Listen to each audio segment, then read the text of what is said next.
We welcome you to Houston, Texas, where today the Astros will take on the Los Angeles Angels, middle game of a three-game series.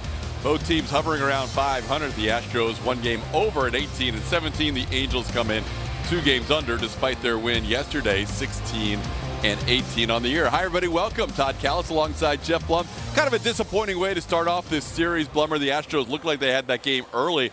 Didn't take advantage of some opportunities the first couple of innings, and it cost them. No, you're exactly right. There were plenty of opportunities. They were taking their walks. They were getting the base hits. They just didn't get those extra hits to drive in more runs. And today they face a very interesting person on the mound for the Angels, Shohei Ohtani. Yeah, it's interesting all the way around because they don't build them like Shohei Ohtani. He is an absolute freak.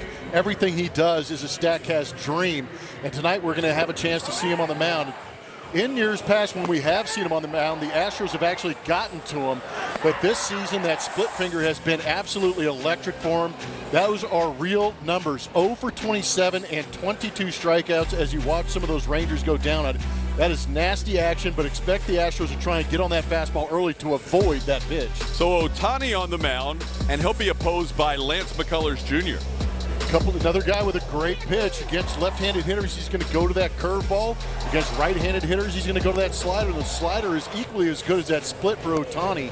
So expect some of these big right-handed hitters, most notably Mike Trout, Justin Upton, maybe have a little bit of an issue with that slider if Lance is going well. An 0.87 opponent average against it. Lance has struggled a little bit this year with walks, but not like Shohei Ohtani.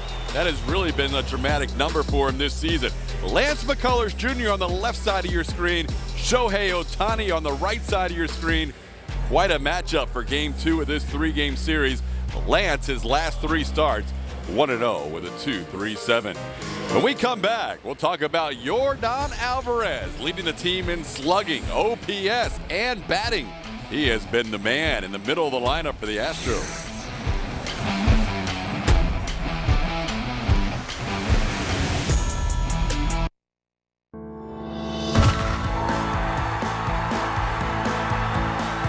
The ballpark is better when we're all here together.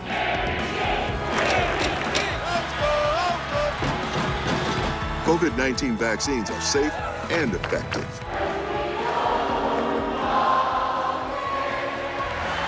Join the team and help us all get back to doing what we love together.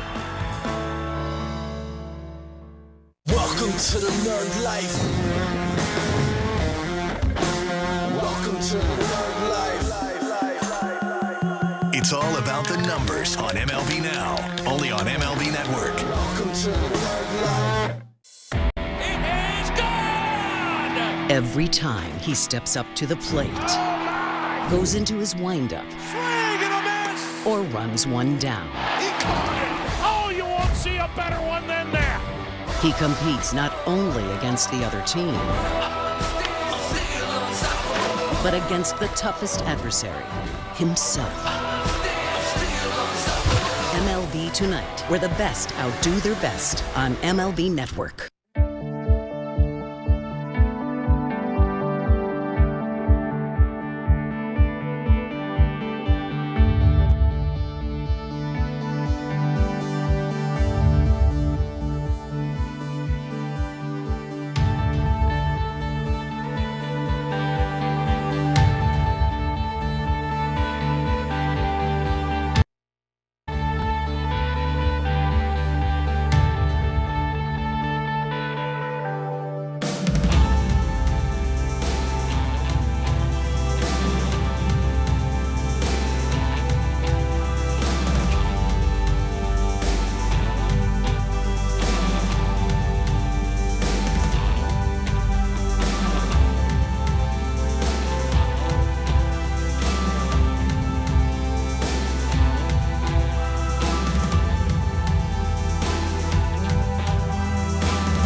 On AT&T Sportsnet is brought to you by Toyota.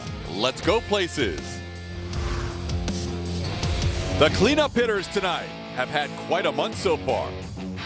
Things are starting to heat up, and so is Yordan Alvarez. 15 hits, tied for first in Major League Baseball in that month of May.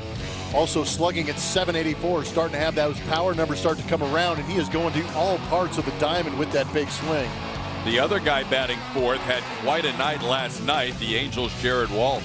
Yeah, in case you're wondering why Albert Pujols is not on the Angels team, it's because of this guy. He has been absolutely tearing the cover off the baseball. And again, like Yordan, using most of the field, doing it with power and doing it with electricity. 4 hits in the first game of this series.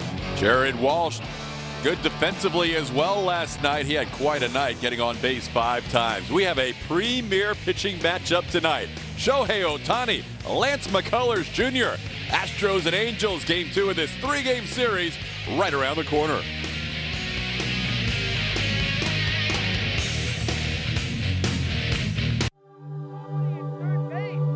Just push it down the third base line and end up at first base. Relax and watch High Heat with Christopher Russo, only on MLB Network. Cliff, how do you know how much bling to wear before each game? What bling you wear during the game is a very important decision. You want to wear enough so you look good, but not too much where it slows you down on the base pass. Some diamonds are always nice, but on a sunny day, the reflection can get in your eye and make you miss a play. Thanks, Cliff. Very informative. The analyst of MLB Tonight, answering baseball's toughest questions, only on MLB Network.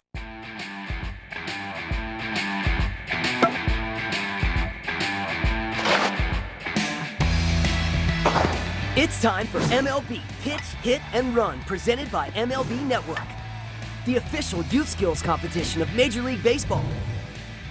Give the kids in your community a chance to compete in the 2021 Pitch, Hit, and Run Finals by hosting a local competition. Sign up for free at pitchhitrun.com.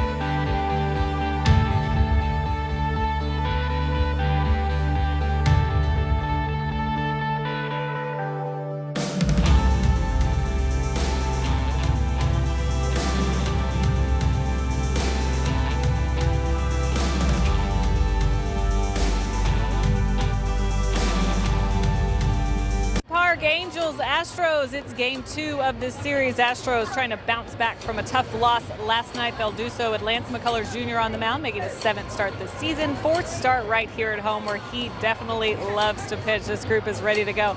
Are you ready to go? We need you on social media. It is Tuesday night, which means it's Twitter Tuesday, presented by PNC Bank. So tonight we want to see your baseball cards. That's our theme this evening. Make sure to use the hashtag Astros Tuesday and join in on this fun. Take pictures, show us what you have, your favorite baseball cards, and then give us your best stories about maybe a card that you have.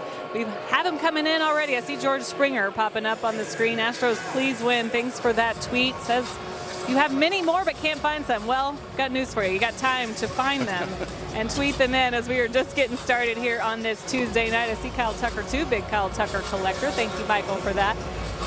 One more for you before I send it up to the guys in the booth. These are my favorite baseball cards. Former broadcaster who used to work for the Astros. 2013 went to the National League. Look at these. There's Alan Ashby down there. I see Roy. Good cards already. Presented by PNC Bank. Use the hashtag Astros Tuesday. TK. All right, Julia, we're ready to go tonight. Lance McCullers Jr. taking the hill for the Astros this evening. This will be his 7th start on the season. He has 3 quality starts under his belt. He's been good of late. The record at 2-1, ERA at 3.58. Last time he faced the Angels, he took the no decision on April 5th, going 6 strong. One of those quality starts. One of the reasons why there's a little buzz in the air tonight, not only because Shohei Ohtani is starting as a pitcher, but he's also in the lineup. David Fletcher will lead off at shortstop, but there is Ohtani. The other times he faced the Astros, there was a designated hitter in play, but he gets to hit tonight. He is tied for the major league lead in home runs. The only other pitcher to do that, to be tied in the majors in home runs and start a game in Major League history, Babe Ruth, back in 1919. Then you have Mike Trout. He's not bad. Jared Walsh, he's about the hottest hitter out there. Justin Upton, Jose Rojas, Taylor Ward, Phil Gosselin, and Kurt Suzuki round out Joe Maddon's lineup. Here are the Astros defensively. You see Aledmus Diaz highlighted, his 5th start at third base this year, giving Alex Bregman the night off. He's next to Carlos Correa, then Jose Altuve and Yuli Gurriel on the right side. Martin Maldonado behind the plate. In the outfield from left to right, Michael Brantley, Miles Straw, and Kyle Tucker. Ready for baseball? We are underway with Lance McCullers Jr. delivering outside for ball 1. David Fletcher, 4 for 8 in his career against Lance with a double. And Lance missing outside on the first 2. It's 2-0. Lance this year has had some issues with walks. He has averaged 3 walks per start and has walked 3 or more in all but 1 start this year. I think we saw as many pitches as we possibly could in the ball game yesterday, TK. Let's hope these guys attack the zone. Because Ohtani's the same way. Guys have electric stuff, but have a tough time getting in the zone sometimes. Yeah, that is the challenge for both, but especially Ohtani. You're right. His walk totals are way up there, almost 3 times as many walks as hits. And has not been the case for Lance, even though he would like to see those walk numbers come down. Last time Lance pitched here at home, it was on April 25th against the same team, the Angels. A couple of road starts in between at Tampa Bay and New York on that last road trip. On the ground foul, and Fletcher, who is a very tough hitter to strike out, staying alive at 2-2.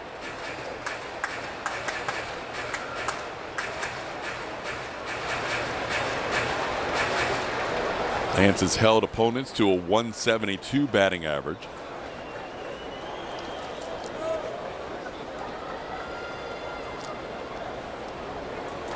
Swing and a miss. Fletcher, toughest guy to strike out in baseball, goes down swinging on a high pitch from Lance McCullers to start this game.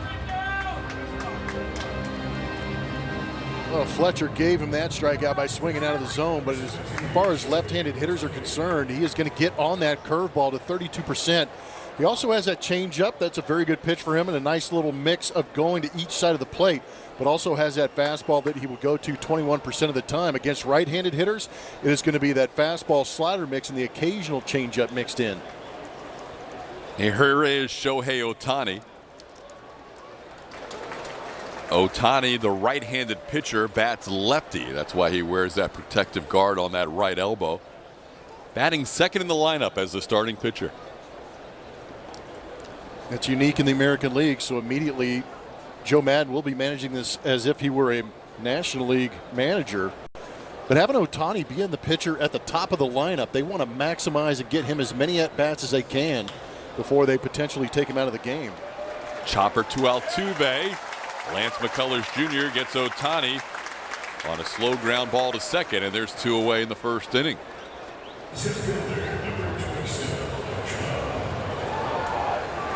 Now Lance will face Mike Trout with the bases empty. Trout exchanges pleasantries with a home plate umpire, Mark Wegner, and also Martin Maldonado, the former teammates, having a smile about something. It's not bad. That might be why he's smiling. Hey, Maldy, look at the scoreboard.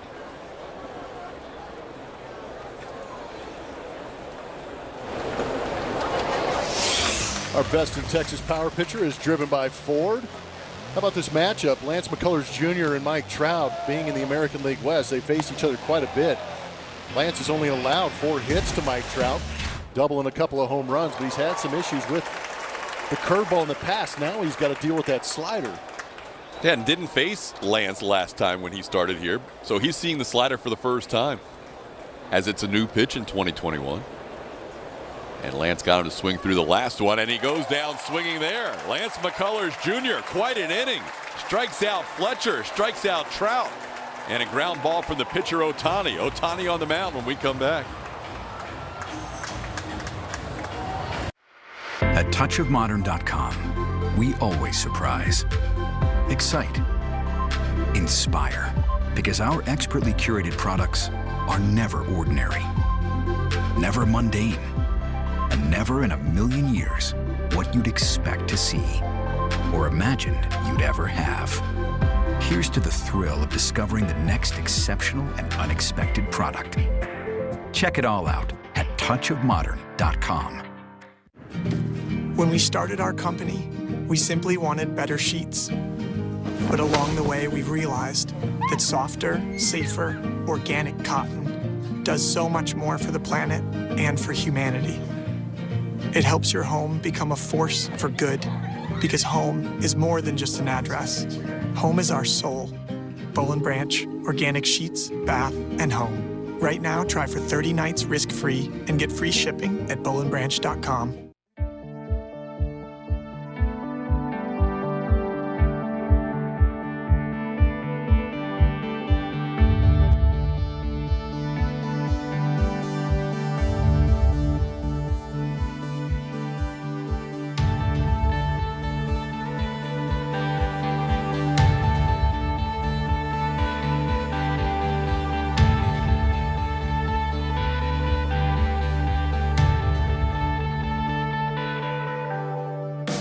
Leading off, Aledmys Diaz will bat second and play third. Michael Brantley moves to the 3 spot. He and Yordan Alvarez will hit back-to-back. Yuli Gurriel, followed by Carlos Correa. Then Kyle Tucker hitting 7th in right field. Miles Straw, good game last night. A couple of hits, a couple of RBIs. Bats 8th, and Martin Maldonado behind the plate.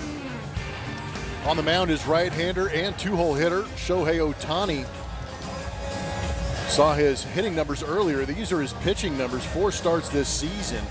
The ERA is very good at 2.41. The interesting numbers as you dig in there are the strikeouts to walk ratio. That 19 walks can be a little bit of an issue, but he is holding opponents to a 113 batting average. Right-handed hitters are hitting 080 off of Shohei Ohtani in those 4 starts. So the challenge for him tonight has been, like you said, throwing strikes, and he's going against a team that usually doesn't strike out very often. Yeah, they don't strike out, they don't chase, but if he has the opportunity to get to that split finger, it could be dangerous for Astro hitters. Yuli Gurriel will be one of the guys that has had a little bit of success against Ohtani. He's 1 for 3 with a couple of walks, but Altuve, as hot as he has been, trying to solve Ohtani for the first time, 0 for 6 with a couple of strikeouts against this Angels right-hander. And the first pitch, he sends it into center field, falling quickly. That'll be a base hit. Jose Altuve doesn't waste any time with a single into right center. I'm telling you, TK, if you can hunt that fastball early against Shohei Ohtani and stay in the zone like the Astros do, they're going to be successful because they want to avoid that split. You'll see on our Matches Firm Supermo, just a great job by Jose Altuve getting a pitch out over the plate and hitting it hard back up the middle to get things going. Altuve, a leadoff base runner, and another smile from Altuve. We love his smiles per game in 2021. Off to an early start, trying to get those multi-hits out of the way. There you go. He's got 5 in a row coming into tonight. He's never had a game as a 31-year-old where he hasn't had a multi-hit game. How about that? Aledmys Diaz taking a pitch for a ball. Alex Bregman, just a normal day off. Aledmys has been filling in all around the infield, 5 for his last 13, his last 4 games. And missing inside with a fastball, putting Diaz ahead of the count 2-0. I applaud Joe Maddon for coming over here to the Los Angeles Angels and giving Ohtani the opportunity in that 6-man rotation to pitch and hit consistently. I'm just a big fan of it. I can only imagine how much fun it is for Joe Maddon to be able to manage a guy like this. Ohtani has never gotten through more than 5 innings in any start this year. His most innings pitched in any start is 5. His pitch count's generally high because of those walks. Now that last outing against Tampa Bay is a perfect example of it, where he threw 84 pitches in 5 innings, 1 hit, 6 walks, and 7 strikeouts. Altuve already matching the hit total that he allowed in his last start in 5 innings. So Aledmys Diaz takes a strike at 96. It's 2-2. Well, here we are, first 2-strike count of the game, and see if Ohtani goes to that split. Throws that splitter over 50% of the time when he gets to 2 strikes, and nobody's been able to do anything against it this year. Swing and a miss. That was the fastball on the outside edge. 98-mile-an-hour fastball at that, and Diaz goes down on strikes. Ohtani staying with the heater. Yanks it to that outside corner at 98 on our MD Anderson strike zone, just off that outside edge.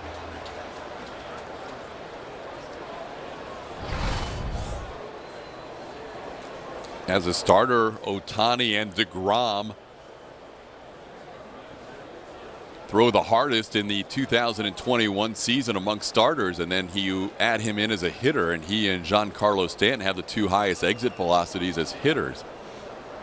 Gotta have a crazy combination as he delivers a strike to Michael Brantley. Yeah, it's one thing to go out there and attempt to do both, but to go out there and do it at the level that Ohtani is doing it is absolutely incredible. Joe Madden saying on a podcast with Jason Stark, sometimes you see that in Little League where the best pitcher or the hardest throwing pitcher is also the best hitter. But this is the major leagues. It's not supposed to happen. His skill set is off the charts. We haven't even talked about his running. He got down in 3.98 yesterday on a ground ball to Yuli Gurriel. He's got elite speed on top of everything else. Ahead of Brantley 0-2. I don't know enough about cloning, but I'd like to figure out how to do it with Shohei. See if we see that first splitter here. He did not throw it with 2 strikes to Aledmys Diaz. He does throw it here, and Brantley goes down swinging on a pitch that ended up in the dirt. 0 for 28 now, and it bats that end with the splitter. Well, there's that split grip. He'll grab that before he comes into the set position and takes his sign. So he wants to have that grip locked and loaded. So when Suzuki gives him the sign, he can go to it. And that's some pretty good action against a very good hitter in Michael Brantley to get the swing and miss down in the dirt. Here's Yordan Alvarez, 0 for 5 last night. That snapped an on-base streak of 15 games and a hitting streak of 7 games. Alvarez has never faced Shohei before. That one in the dirt, Altuve thought about it, but Suzuki ran it down quickly. Here's the usage from Shohei. Left-handed hitters are going to see a lot of fastballs and eventually get to that splitter. I would just lay off the slider, cutter, and curve and just primarily focus on trying to get that fastball and not missing it. Against right-handed hitters, that slider becomes a little more relevant as he gets on to that pitch at 22% and a little bit less on that split.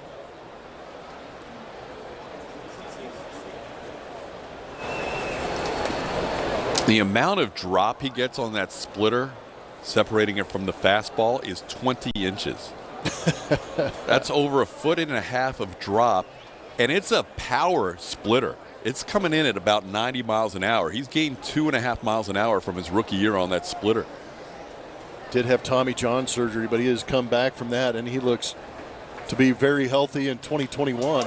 This one up the middle. The third baseman Gosselin makes the play and throws out Yordan Alvarez for the final out of the inning. 2 strikeouts and a ground out after the initial hit by Jose Altuve.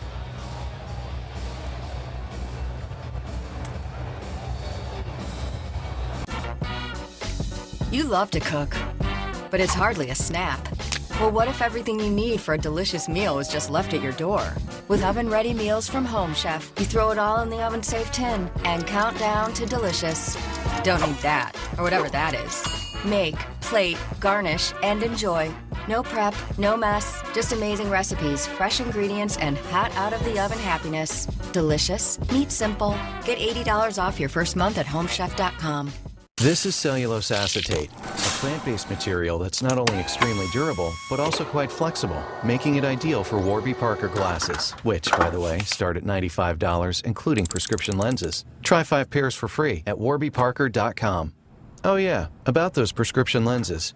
Warby Parker glasses come standard with custom-cut polycarbonate lenses that have been treated with scratch-resistant and anti-reflective coatings. Nice. Try 5 pairs for free at warbyparker.com.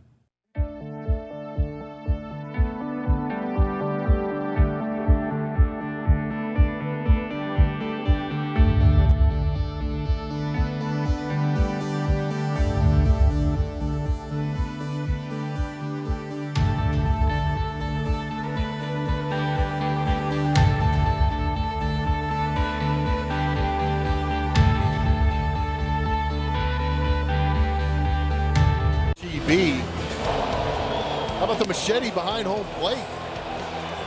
45.5% caught stealing percentage is the best of any catcher with at least 200 plus innings caught. And when you start to look at scouting reports around the league and matchups, Machete's one of the best at getting out from behind home plate. Not only does he have a great arm that has a good velocity and great accuracy, that pop time is a 1.97. If there's a catcher that is sub 2, that is a very good pop time. A lot of guys in the visiting dugout know all about that, with Maldonado playing with the Angels for 2017 and the majority of 2018 before he came to the Houston Astros for the first of what would be 2 different stays, this time a lot longer stay than his first time around. Jared Walsh, the batter. Walsh coming off a 4-for-4 night with a walk. And he hits a ground ball. Altuve will have to go to the backhand. Tough play and a low throw. Scoots past Yuli Gurriel. That was a tough play for Altuve, and he couldn't quite make the throw in time. Might end up being Altuve's first error of the season. Went to that backhand side, made a good pick, planted that foot, trying to make that long throw, and Yuli couldn't pick him up. That's going to be an error on Altuve.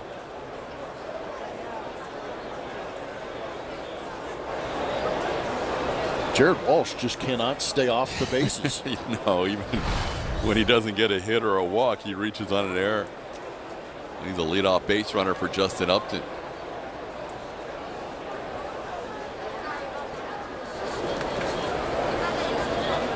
You know, watching that ball scoot by Gurriel, early innings, the infield's still pretty damp. They water it down right before the game, and I wonder if that ball reacted a little differently than he's used to. Yeah, because it, you know, if you see it get under the glove, he's got a pretty good idea of how the ball is going to react off the dirt, and that's why he was reaching, anticipating a little bit more of a hop. So you might be right in the sense that early in the game, they soak these infields because they want them to stay as moist as they can for the entire length of the game. So it will be maybe a little more skip early on off that dirt. You can see all the dark brown color and just a little bit of a tinge of the lighter brown on the top of the right side of the infield. That'll eventually turn to a dry infield before the end of the night. Yeah, they'll soak the infields, number one, just to keep it as wet as they can for as long as they can in these games, because what it does, it allows for better hops. It'll keep the ball down. It won't jump off that dirt as much, because when it starts to dry out, it turns into a trampoline out there. 1-2 the count to Justin Upton. Hit his second road home run of the year last night and his 7th overall. That is a called strike. Upton goes down looking as Lance McCullers Jr. strikes him out with a fastball. That is 3 strikeouts for Lance and 1 away in the second. I feel like a couple of at-bats for Justin Upton. He's had an issue with pitches down in the zone, judging the height on them. Just a good fastball down the fat part of the plate, but down.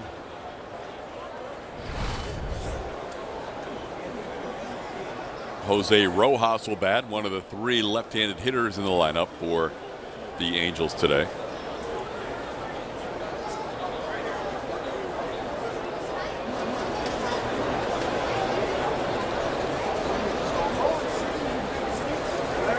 Rojas bunted for a hit last night against the shift. Aledmus Diaz started the first pitch in tight, and he's going to stay there just in case. He started to drift a little bit. Somebody from the dugout, probably Joe Espada's like, hey, hold on. Let's wait till 2 strikes.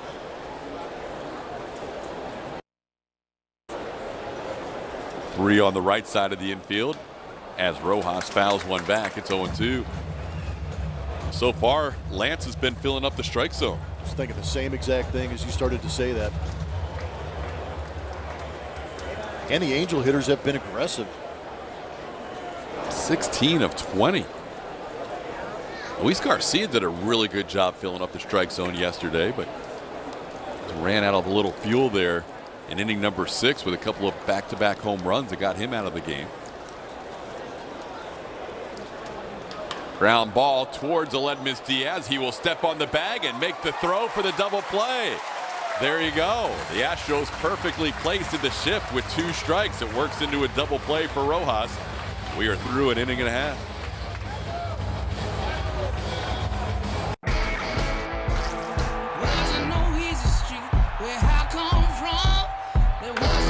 And it falls in. And that's a strikeout. To the warning track, it's out of here.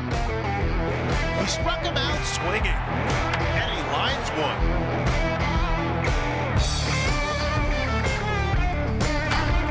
It's gone.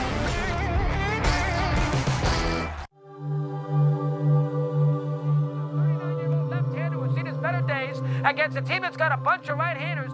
Relax and watch High Heat with Christopher Russo, only on MLB Network.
At today's Chevy Stroh poll, who is the greatest two-way or two-sport athlete of all time? Here's your choices. Prime time, we got Babe Ruth, the two-way player, or Bo Jackson. Good luck. Vote at ATT Sportsnet SW. TK. All right, Julia, we go to the bottom of the second inning. Shohei Ohtani to Yuli Gurriel and a high pop-up on the infield. Catcher Kurt Suzuki fires the mask away and puts it away for the first out. Yuli first pitch swinging, pops up for the first out of the inning. Yeah, he homered in an elevator shaft on that one.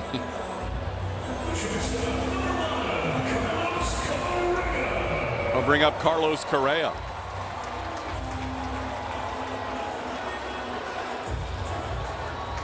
Ohtani making his 5th start of the season. He has faced the Astros now more than any other team in his career as a starter.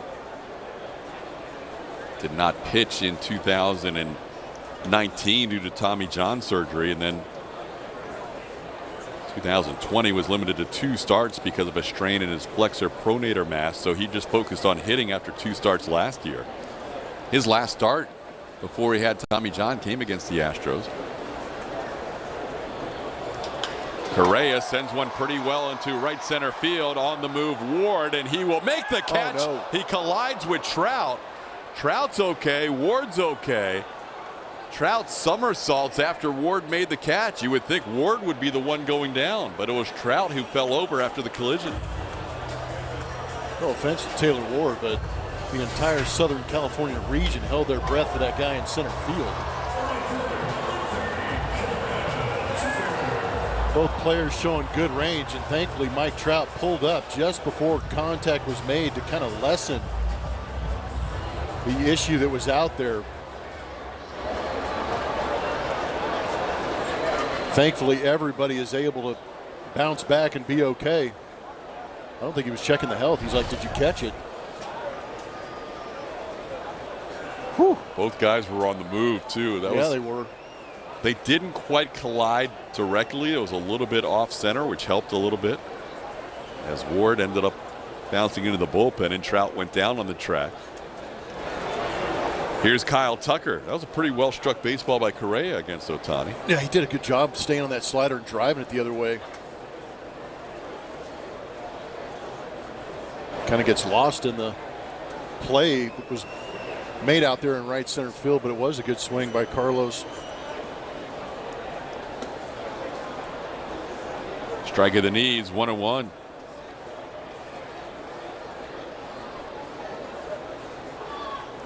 Tucker has faced Ohtani once in his career.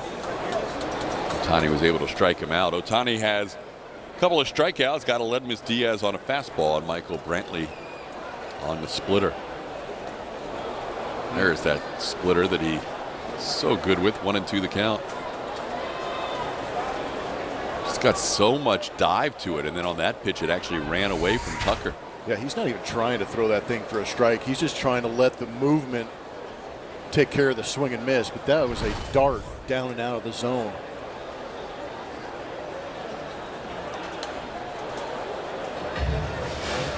Pretty good rip of the fastball. Yeah, he's got a little bit of fuel in the tank too, by the way. I'm guessing based on that swing on the fastball, this is almost a guarantee to be the splitter. When a guy has a great split finger, you have to see the ball up. That's easier said than done.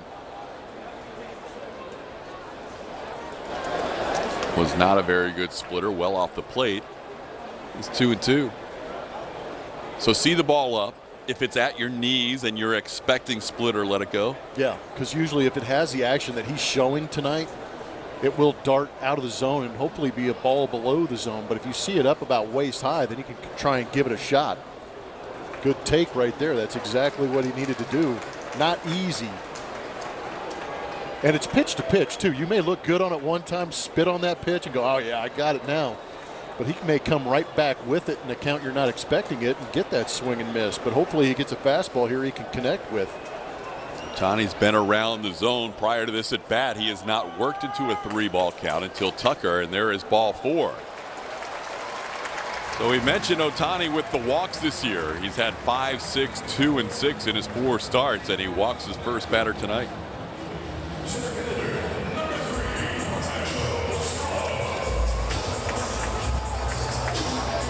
There you go. That's a lot of walks.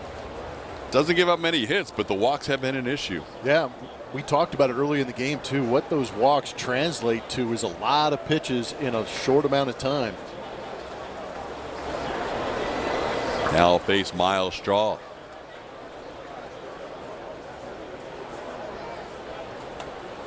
Back Straw off the plate. It's 1-0.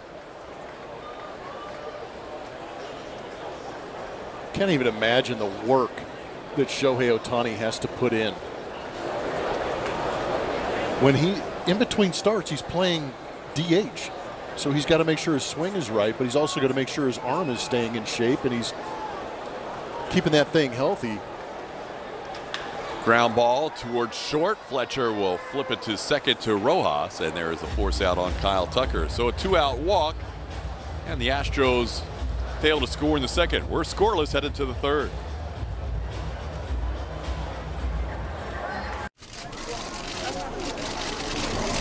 Mr. Smoke. You, go ahead. Since signing with MLB Network, you've been very busy. You've done pitching demos, game analysis, and color commentary for live games. How are you able to juggle so many roles as an analyst? It just comes naturally, I guess. The analyst of MLB Tonight, answering baseball's toughest questions, only on MLB Network. That's why he's a Hall of Famer.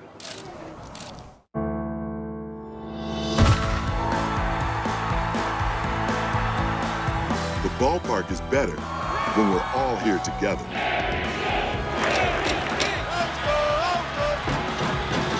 COVID-19 vaccines are safe and effective.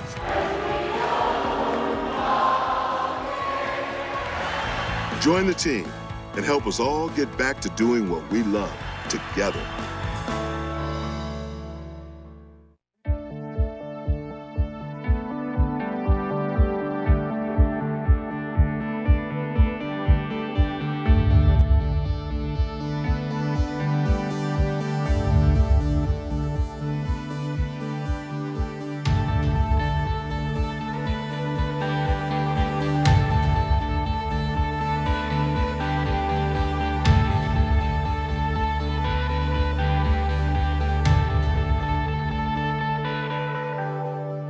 has 4 of his favorites in display there. It's Alan Ashby, Kevin Bass on the bottom, Jose Cruz, and looks like Cesar Cedeno in the top right corner. Yeah, that's a strong collection.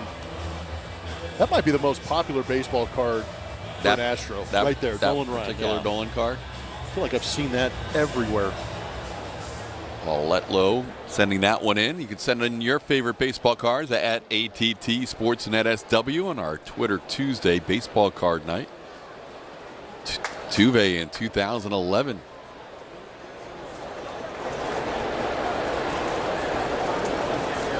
Taylor Ward will lead off against Lance McCullers Jr., who has worked around an error and faced the minimum so far through 2 innings. And his strike percentage has been as good as we have seen in a long time. 18 out of 22 so far for strikes, including a strike here to Taylor Ward. Yeah, the best games we've seen from Lance McCullers is when he is throwing a high strike percentage. Ward found a hole right there on that right side. Yeah, Ward. Sorry. Lance a little frustrated. He thought that one might be covered up, but he found a hole between first and second. So a little ground ball base hit, the first hit allowed by Lance. I think Lance got to a point in that start against the New York Yankees where he had thrown 33 out of 43 pitches for strikes to start that game. It started to drop a little bit after that, but he was around the zone against the Yankees to begin that start. Here's Phil Gosselin.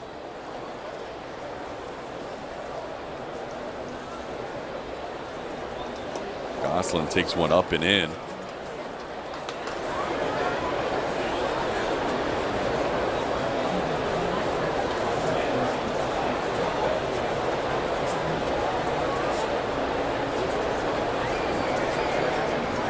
Gosselin, recalled Tuesday, now has been with the Angels for 1 full week. Acquired from the Phillies in the offseason, signed as a minor league free agent. Swing and a miss. The throw is on the money. That is a beautiful throw by Martin Maldonado to get Taylor Ward trying to steal. Tell you what, I'm not sure what feed they're pumping into the Angels clubhouse, but they may want to watch ours because we talked about the machete. They had the machete on their team. They know what he can do behind home plate. That is a great job of picking up Lance McCullers by cutting down that runner on that hit run. Again, the accuracy. How about Jose Altuve? Just get to the bag, put the glove right there. Martin will hit it and just drop it on the runner. That was beautiful. Now, it was a 1-0 pitch, and he swung at a pitch well off the plate, so you're right. It had to be a hit and run, right? Yeah, those are action counts, the 1-0s and the 2-1s, because usually in those counts, the pitcher doesn't want to fall behind to a 2-0 or a 3-1 count, so the pitch is going to be around the zone somewhere. You're not exactly sure if it's going to be a fastball, changeup, slider, curveball, but you know it's going to be in the vicinity where you might be able to take a pass at it. But I can't imagine trying to hit and run against a guy like Lance McCullers, because his fastball, number one, moves a ton. And then you're going to have to face that slider that breaks off the plate. That's a tough pitch to put in play. Now he's 3-2 on Gosselin. First 3-ball count for Lance, and he loses the number 8 hitter, Gosselin, first walk of the night. Well, Gosselin will be on base with 1 away for the number 9 hitter, Kurt Suzuki. Yeah, maybe the Angels thinking this is one of those games with Lance McCullers and Shohei Ohtani. If you can steal a run early, might put you in good shape. So they try to go to the hit and run at the bottom part of their lineup. Well, I think that was the key too. Is it's good pitching matchup and the bottom part of the lineup. So try and move that defense around a little bit, open up some space, maybe to find that hole, and turn that lineup over. That was a good time for that slider, though. Suzuki didn't start last night. He takes a called strike here. Kirk coming in batting .212 with 1 home run and 4 runs batted in. 194 this year against right-hand pitchers. Maldonado's pop time on that caught stealing was 2 flat. So 2 seconds. Nice. Yeah, very nice. He's extremely consistent. What's crazy about that is he's probably going to have a 2-1 every once in a while, or a 2-0-5. So that tells you he probably gets down to about a 1-8-5, 1-9 sometimes on those throws down to second. I love that we have all that information at a moment's notice now. I absolutely do too, because normally you're relying on a first base coach and a stopwatch, and hopefully he timed it right. That ball sent high in the air to shallow right field. Long run for Tucker, but he's got plenty of time to get there and puts it away for the second out. The Astros host several value nights throughout the week. Whether you're looking for dollar dogs, which is tonight, Tuesday nights, added entertainment, or ticket and concession bundles, we'll have the perfect option for you and your family. Visit astros.com/value to learn more. Tell you what, for Tuesday night, McCullers versus Ohtani have a lot of people out here tonight. Pitching matchup and dollar dogs. What more do you want? These are the smartest fans in Houston right now. Other than the ones that are listening to us. There you go. Other than the people directly in our broadcast listenership right now. By the way, that Lance game where he had 43 out of 50 or 43 out of 53 strikes was against Tampa Bay, not the Yankees. He struggled early with his command against the Yankees. But Lance has been good tonight. 23 out of 33 strikes. And he delivers a strike. 1-1 the count to Fletcher.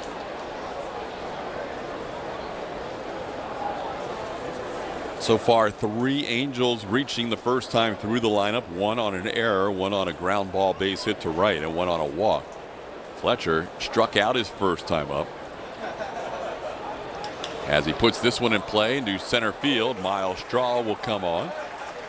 And Lance McCullers Jr. off to a good start through 3 innings of shutout baseball, only allowing that 1 ground ball hit.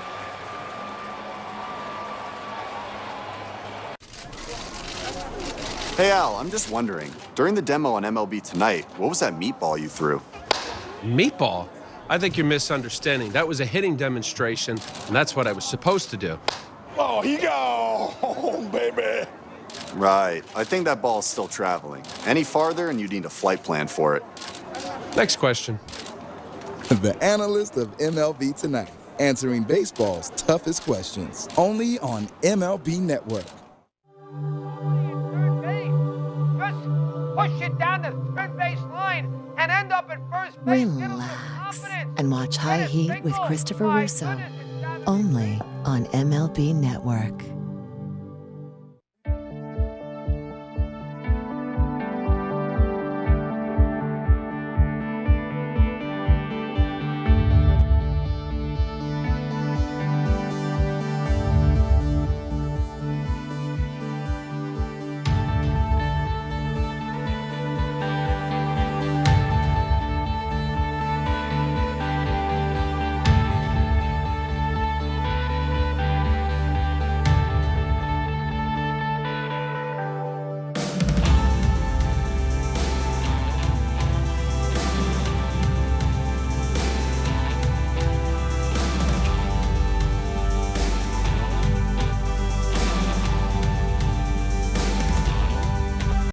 Who will see this inning, 2 for 4 last night with a double. So he's sitting at 5 straight multi-hit games.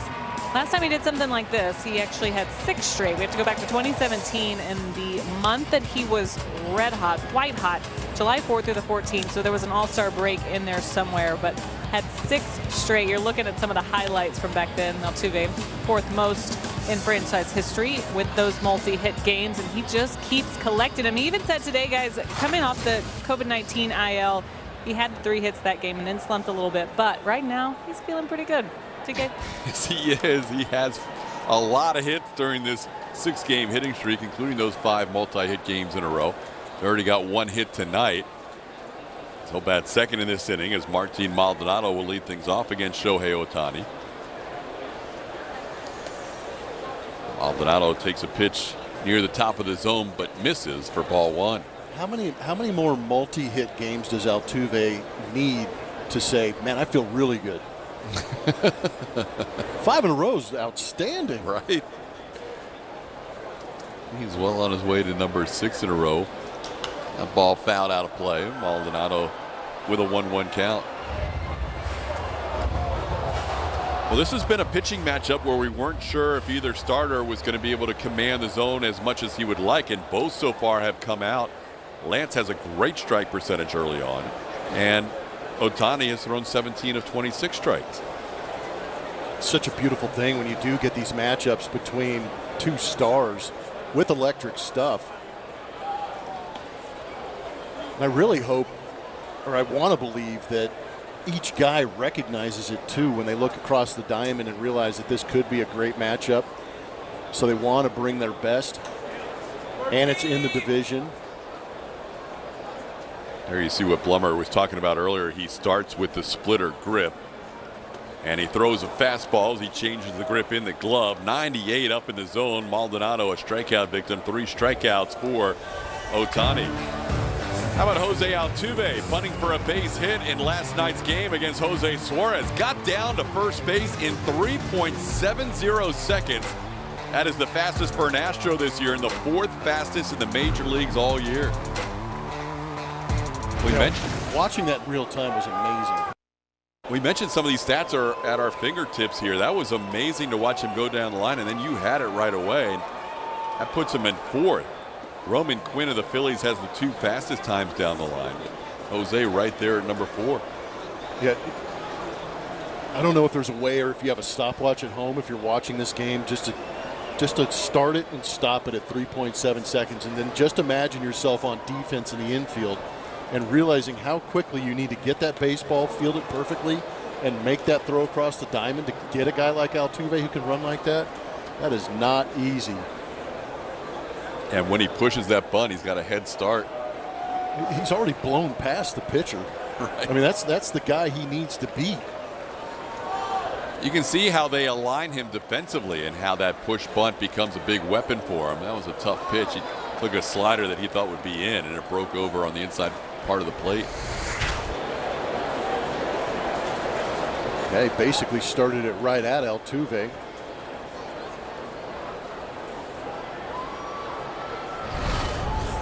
Well, this guy's got enough already in terms of his arsenal, but he added a cutter this year, Shohei Ohtani. That ball's into left field off the end of the bat, though, and Justin Upton able to come in and make the catch for out number 2. Altuve now 1 for 2, second out of the inning.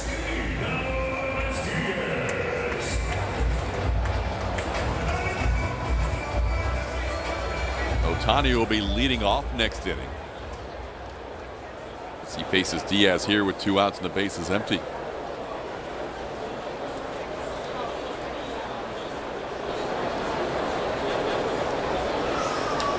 Diaz first pitch swinging, pops one up on the infield.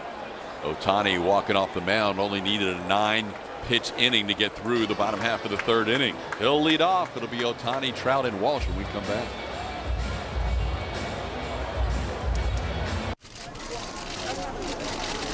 Hey Harold, how do you prepare for a big show? Well, I just try to stay positive. Take it one show at a time and treat it just like any other show. How do you feel about the other analysts you work with? It's a great group of guys. We're all on the same page. I'm just happy to be here. What's your prediction for the season? We'll see what happens. It all comes down to execution in the studio. The pro player answers. He's still got it. The analyst of MLB Tonight, answering baseball's toughest questions on MLB Network.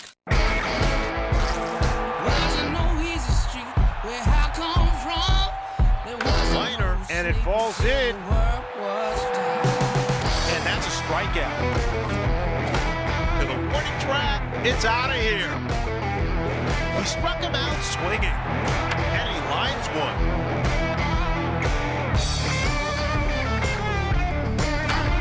It's gone.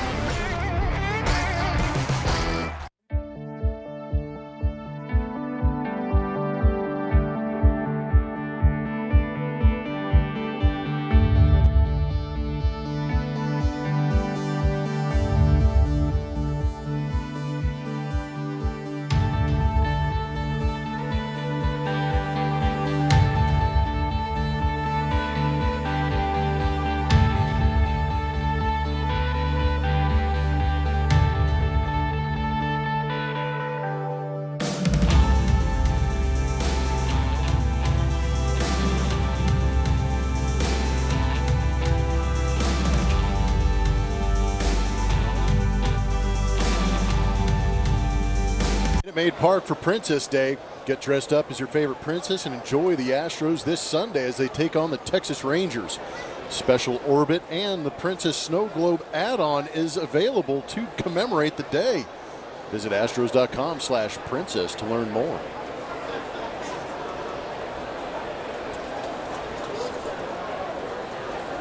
Here is Shohei Ohtani, starting pitcher. Tied for the Major League lead with Ronald Acuna and J.D. Martinez with 10 home runs. Rounded out his first time up.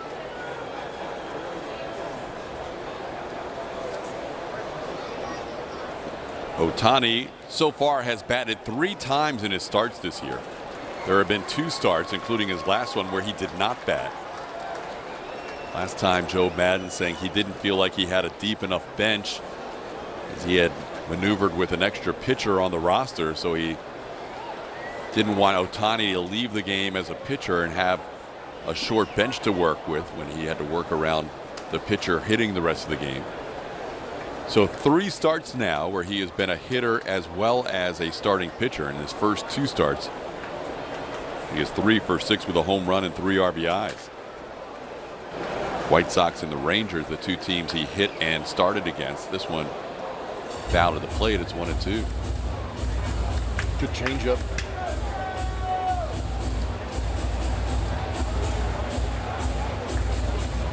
And not only is this old school National League ball, this is unprecedented with a guy hitting in the 2 spot.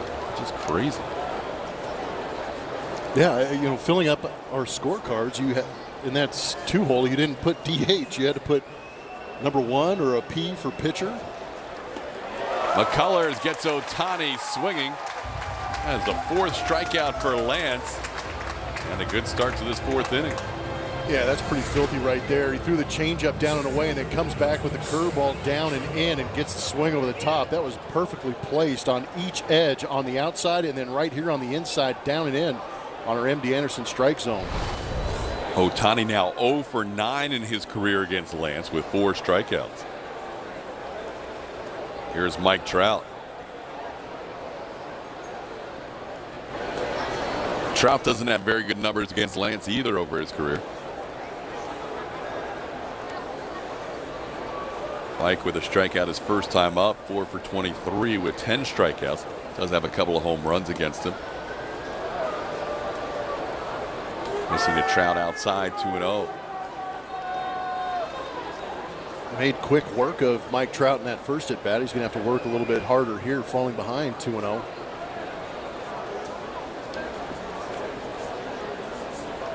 Ground ball right side, backhanded by Yuli Gurriel. He will beat Mike Trout and Lance McCullers to the bag. Lance having a good laugh about that one. And here it is, right here at Minute Maid Park. You can see it right in the middle. Lowest average of any ballpark that he plays in. And he comes through here frequently, being in the American League West. Next closest is the Coliseum at 272. Slugging percentage of 440 is the lowest of any American League stadium. And that number probably jumps out more because you expect him just to hit with power. If he's not going to get the high average, you expect him when he does make contact to be driving the baseball.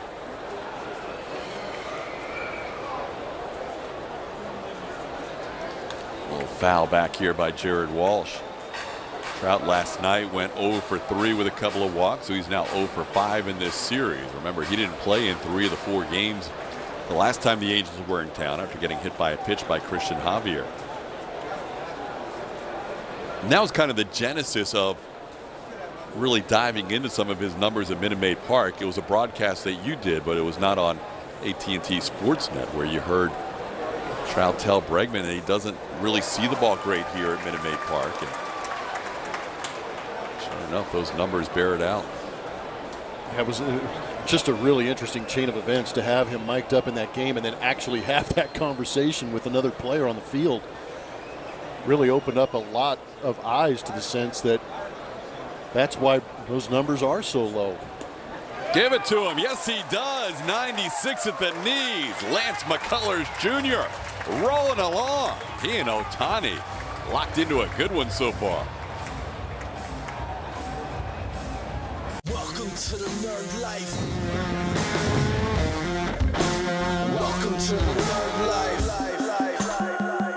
It's all about the numbers on MLB Now, only on MLB Network.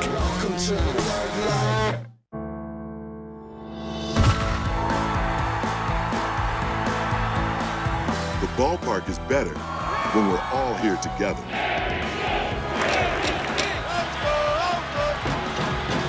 COVID-19 vaccines are safe and effective.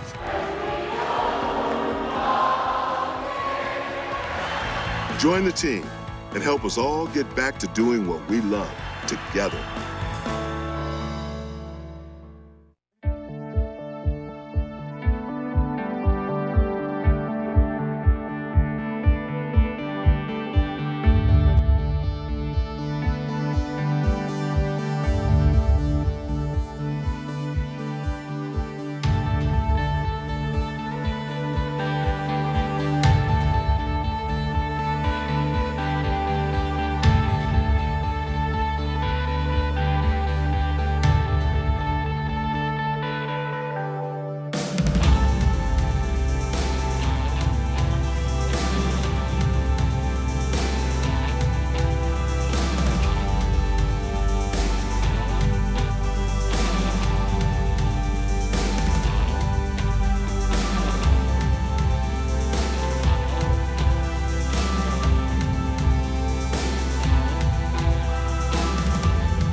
With Jose Altuve talking about his return to form while Yordan Alvarez reaches new heights. Plus, we get to know assistant pitching coach Bill Murphy. All that and more on Astros Bases Loaded Friday at 5:30 on AT&T Sportsnet. Speaking of Altuve, talking earlier today about facing a Shohei Ohtani, a player that can do both, that is doing both at the major league level.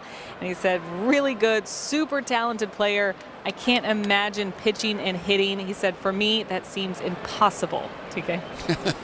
Yeah. Hey, Michael Brantley shoots one up the middle. That'll be a base hit. Michael Brantley not waiting around. Uncle Mike getting aggressive here to start the fourth inning with a base hit to center. Yeah, attack in that zone. If you're a Houston Astro, we've seen a couple of hits and swings on fastballs early in the count. This one at 95, and Brantley pulls the hands and it goes back up the middle with it to start things off. But I think it's the legend of that split-fingered fastball from Shohei Ohtani that is why Astro hitters are aggressive early in the count to avoid getting to that split. Yeah, and one of the strategies in the past 5 starts for Ohtani could be to be patient with his command issues, but tonight he's been really good. His first 4 starts, averaging almost 5 walks per game, but tonight 24 of 35 strikes, averaging only 11 pitches per inning so far as Alvarez fouls a fastball into the crowd. It's 1-1. Astros have put Ohtani's on 4 of the 12 at bats so far tonight.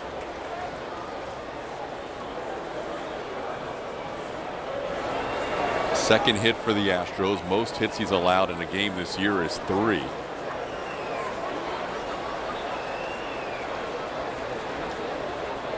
Fastball misses, 2-1. Alvarez grounded out into the shift to the third baseman Phil Gosselin, who's basically almost behind second base.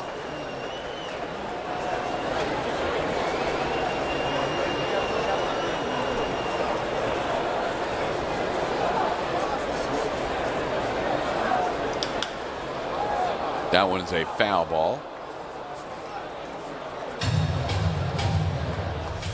StatCast 3D, powered by Google Cloud, shows you some of those 2-strike hits for Yordan Alvarez. .313 coming into this game. Second highest batting average in Major League Baseball. A couple of bombs put in there. That one to right field and center field. But a lot of base hits, not giving up on these at-bats. Doing a good job of spraying it all over the field. Trying to walk off a foul ball on that front foot right now. He smoked himself on that lead foot a little bit with that foul ball by Ohtani, or from Ohtani. Yeah, he wears the shin guard, but doesn't have the foot flap on top of the foot. And I think that's where it might have gotten him. We'll get a look at it on our mattress from Supermo. Oh yeah, right on the top of that ankle.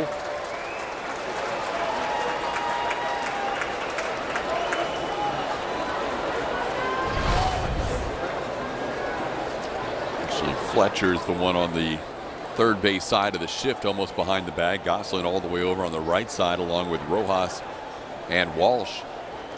As Alvarez with 2 strikes. 3 strikeouts the first time through the lineup for Ohtani, and he tried to throw him a splitter, but it was up. That was the first mistake we saw with that split staying up, and Jordan almost got it trying to add to the 2-strike average. As you see who's best in Major League Baseball with that 2-strike batting average.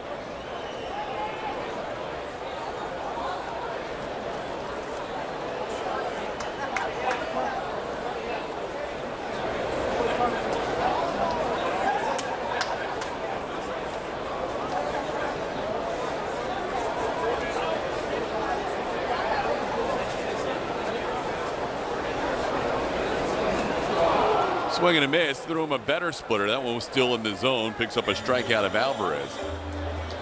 There is 1 out in the inning. Yeah, he missed the one that he could get. This one right here, a little bit better break on it.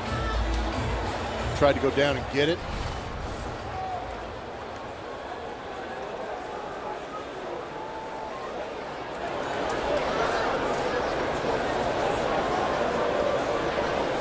Here's Yuli Gurriel, who popped up his first time up. Put the first pitch in play in that at bat.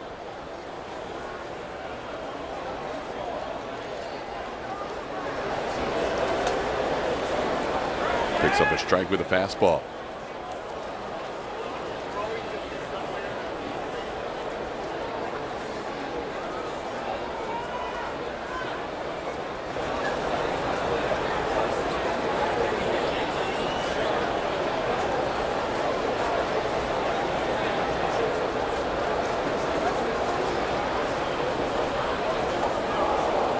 Good slider, putting Gurriel down in the count 0-2.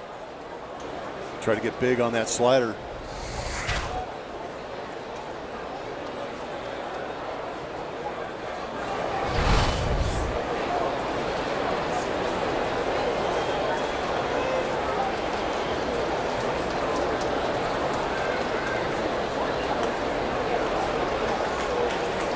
The slide step got a little out of control and yanked that one.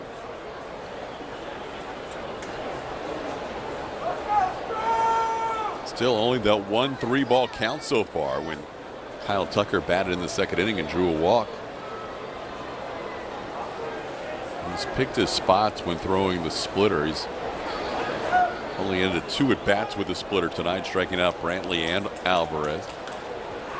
So that number is now 0 for 29 against the splitter, and at bats that end with a splitter this year, with 24 strikeouts. And that was the 8th split he's thrown in this ball game so far. So you're right about him picking his spots.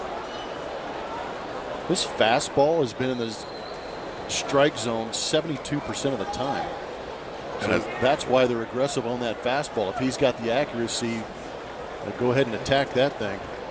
It's probably his best fastball command all year. It's got to be.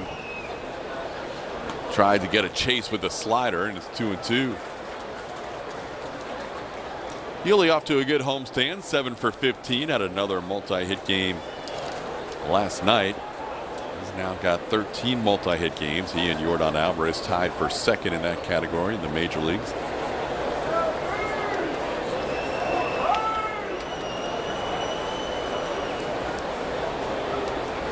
Swing and a miss. There was that splitter that he strikes out Gurriel with after getting Alvarez.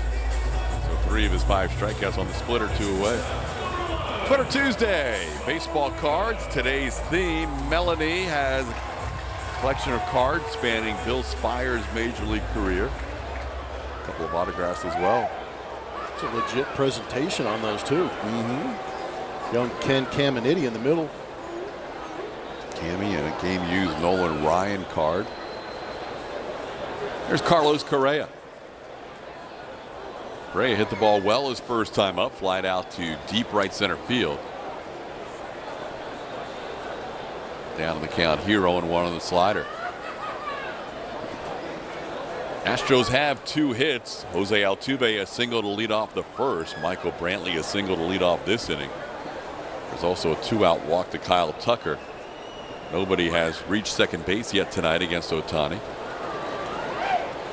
Correa down on the count 0-2. Nobody has reached second base either for the Angels against Lance McCullers Jr.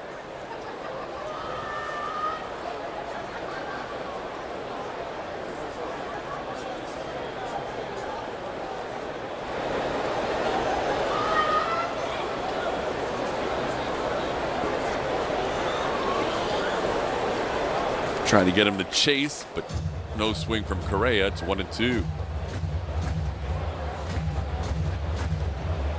Last time, just over boogied on that split.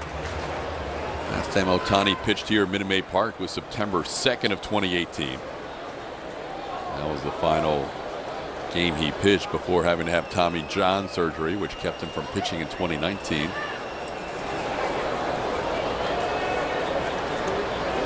Top of the zone strike. Room the splitter up and picks up strikeouts on the splitter for all 3 batters, getting Alvarez, Gurriel, and Correa to end the 4th.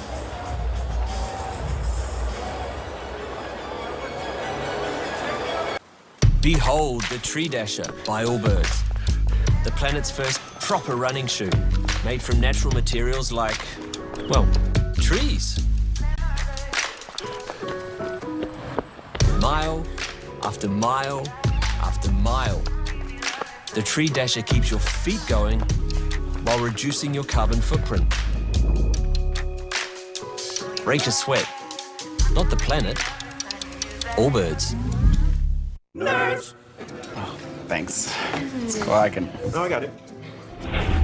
Sweet unholy cobalt. Is Brad's card better than mine? Better sign-up bonus? Better travel perks? Is that how Brad took that trip to Barcelona? Wait, Barcelona? Barcelona? Steve, I got it on NerdWallet. Ah. You said all that out loud. Want a better credit card? We've got you. From the best rates to the best rewards, for all your credit card questions, turn to the nerds.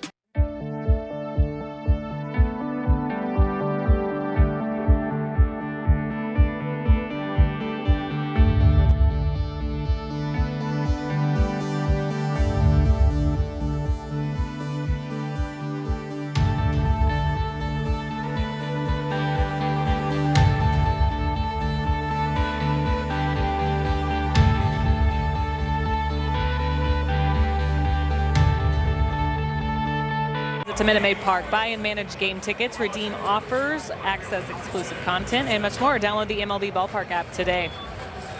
Lance McCullers Jr. back to work. Bryn Strom, the pitching coach for these Astros, was really excited, I should say, before the season started to see what McCullers could do this year. Said the mindset was absolutely there, knew he was healthy, knew he was ready to start going deeper into games for this club and being that guy that they rely on. It was going to come down to fastball command. We heard him say that. He said if this guy wants to get the votes and the attention that comes around a Cy Young award, he's got to put all that together, and Lance talks about that a lot as well. But we've seen that lately from Lance, and I know, Blummer, that's what you wanted to see coming in today, and we're seeing it. 70% of those fastballs tonight for strikes.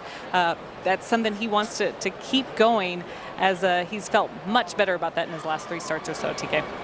All right, Julia, thank you. He started out, Justin Upton, with a fastball for a strike and then missed with a changeup.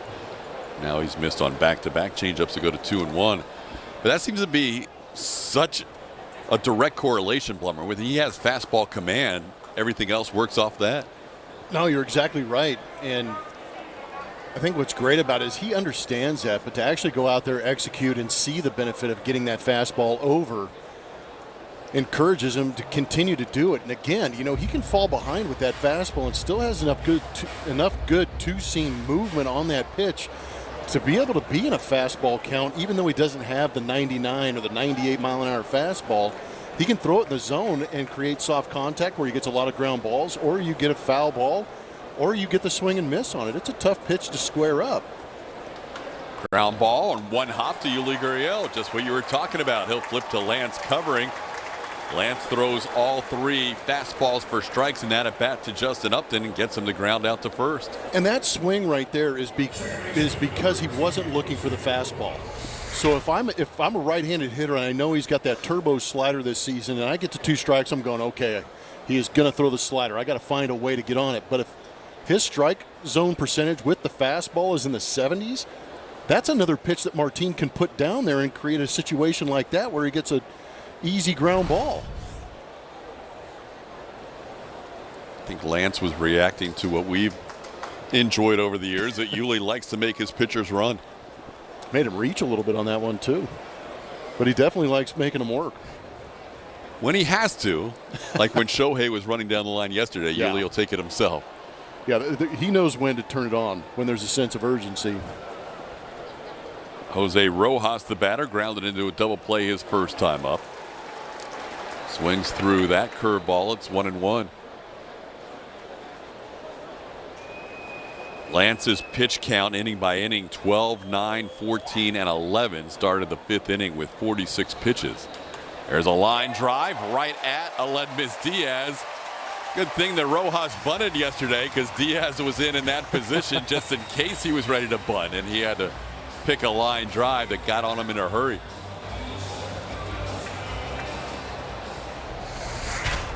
Those are tough too when you're playing in like this and it's shot at you. You get a little bit on your heels as you go into self-preservation mode, but luckily Diaz has a good enough glove to make the catch. Lance has now retired 7 in a row since a walk to Phil Gosselin. Here's Taylor Ward. Ward has the Angels' only base hit, a little ground ball on the right side. Found a hole between Yuli Gurriel and Jose Altuve.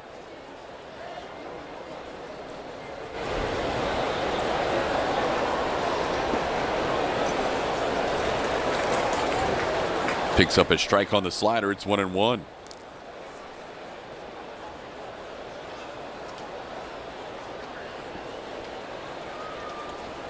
Ward just recalled on Wednesday last week from the alternate training site right before the minor league season started.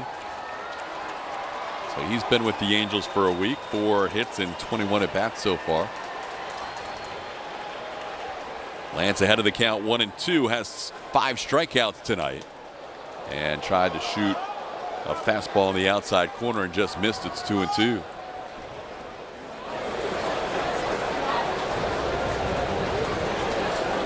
More than 2/3 strikes to balls tonight, 40 out of 58 pitches. Swing and a miss. Got him with the changeup to end the inning. Lance with his 6 strikeouts through 5 innings. He's bringing everything at these Angels. They have yet to find that answer.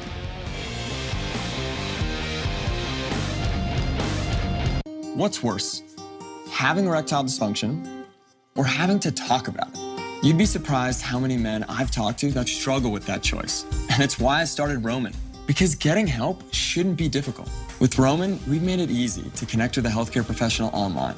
They'll work with you to find the right treatment plan, and if prescribed, your medication will ship discreetly to your door.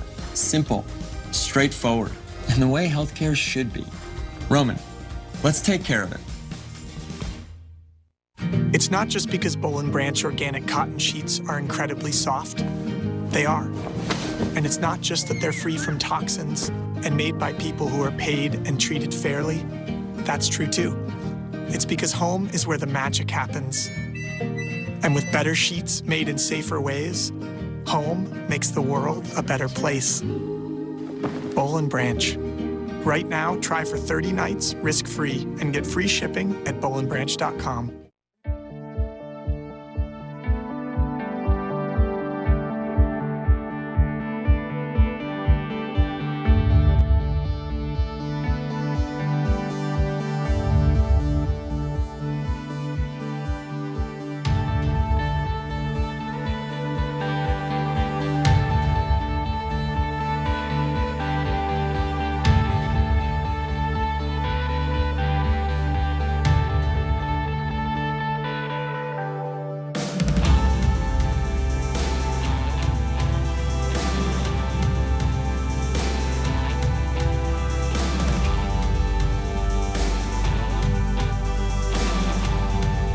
Houston Methodist. Highest strikeout percentage for starters this season. The Angels are right on top at 31%. Some very good rotations throughout the major leagues. Dodgers just behind them with the Mets, Padres, and Brewers.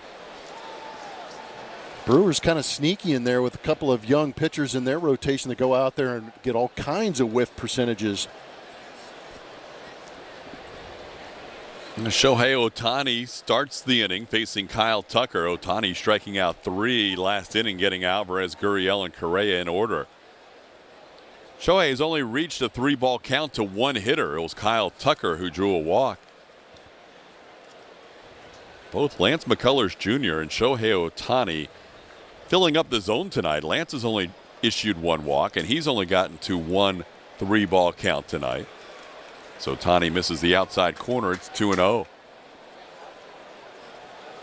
Their line scores as it stands are almost identical. Both pitchers having 6 strikeouts. Lance threw 5, Shohei threw 4.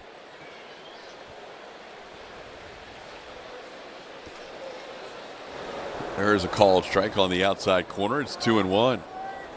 I would imagine on the other side, Joe Madden and Matt Wise, the pitching coach, may be looking at this game and going, see, if you throw strikes and you get that high fastball percentage in the zone, you can get to the split and start putting guys away. Tucker drives one deep to left field. This ball is gone. Kyle Tucker, opposite field home run. And the Astros lead this game 1-0 on Tucker's 7th home run of the year. Speaking of going deep, Kyle Tucker putting the Astros ahead going to the opposite field.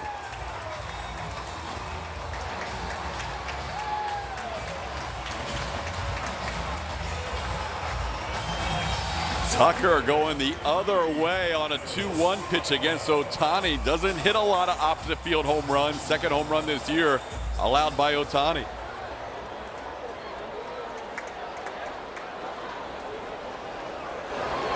Bring up Miles Straw. Tucker now takes the team lead with 7 home runs.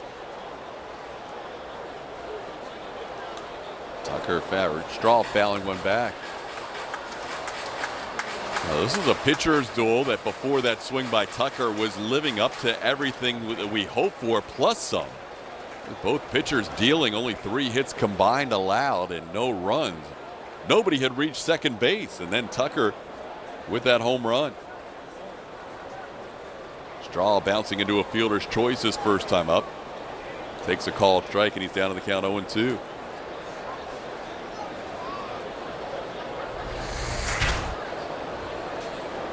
That is not where Suzuki is set up, but that front door slider has been very effective, especially for a mistake. Swing and a miss. Got him with a fastball. 7 strikeouts for Ohtani. Straw's the first out of the 5th inning. This fastball up and away is actually really good for Kyle Tucker to use that unorthodox swing to get to. See, really drops those hands, flattens it out, but he stayed on that and squared it up, going to the opposite field and using that Crawford box. But that was a well-struck baseball on some heat away. And that's the back of the Crawford boxes. That's not really one of those Minute Maid Park home runs you wouldn't think. Yeah, 373 feet. Gets out of 14 other ballparks. Here's Martin Maldonado. So the Astros strike first against Ohtani on their 3rd hit of the night. And the first one for extra bases. Maldonado struck out swinging his first time up. Ohtani has not gone deeper than 5 innings in a start since the Tommy John surgery. 2 starts last year, 4 starts this season. Deepest he's gone in 5 innings his last 2 starts. And it's generally not because of a limited pitch count, although he's not a guy that's going to throw 100+ pitches. It's just because that walk ratio has been such a struggle with more than 1 walk per inning before tonight.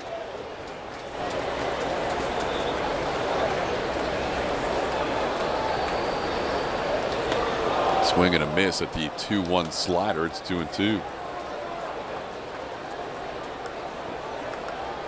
When you're facing these guys that are locked in and overly nasty, you do not want to be hitting behind the guy that just hit the home run. All they do is get upset and start bringing a little more velocity and some of the nastier stuff.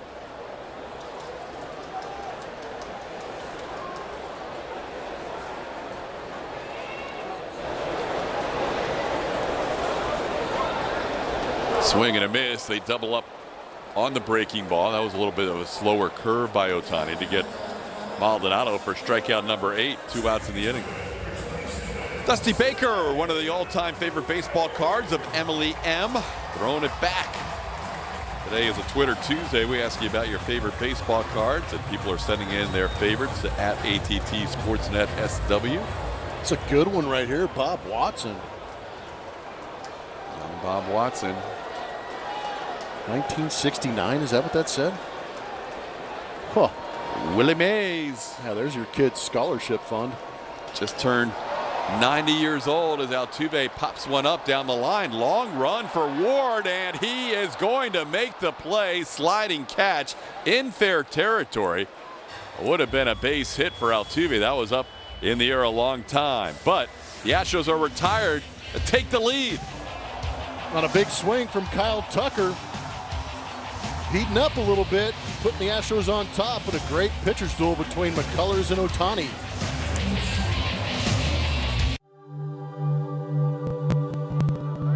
Left-hander who's seen his better days against a team that's got a bunch of right-handers. Relax and watch High Heat with Christopher Russo, only on MLB Network. Hey, Al, I'm just wondering, during the demo on MLB Tonight, what was that meatball you threw? Meatball? I think you're misunderstanding. That was a hitting demonstration, and that's what I was supposed to do. Oh, he got home, baby. Right. I think that ball's still traveling. Any farther, and you need a flight plan for it. Next question. The analyst of MLB Tonight, answering baseball's toughest questions, only on MLB Network.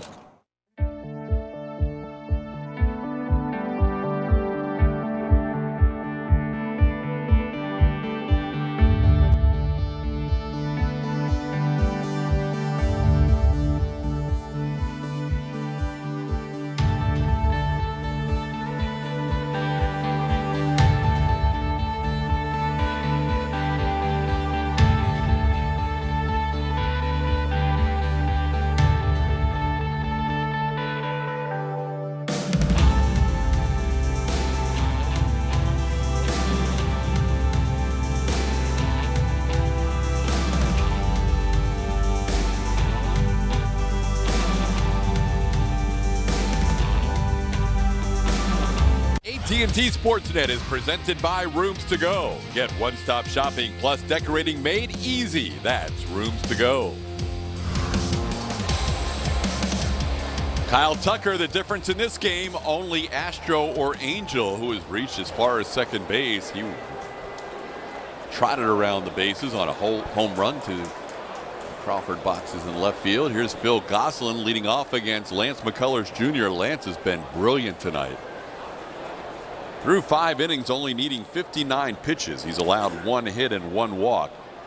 It came to back-to-back hitters. Taylor Ward to lead off the third with a ground ball single to right, and Phil Gosselin drew a walk behind him. Gosselin down in the count this time, 0-2.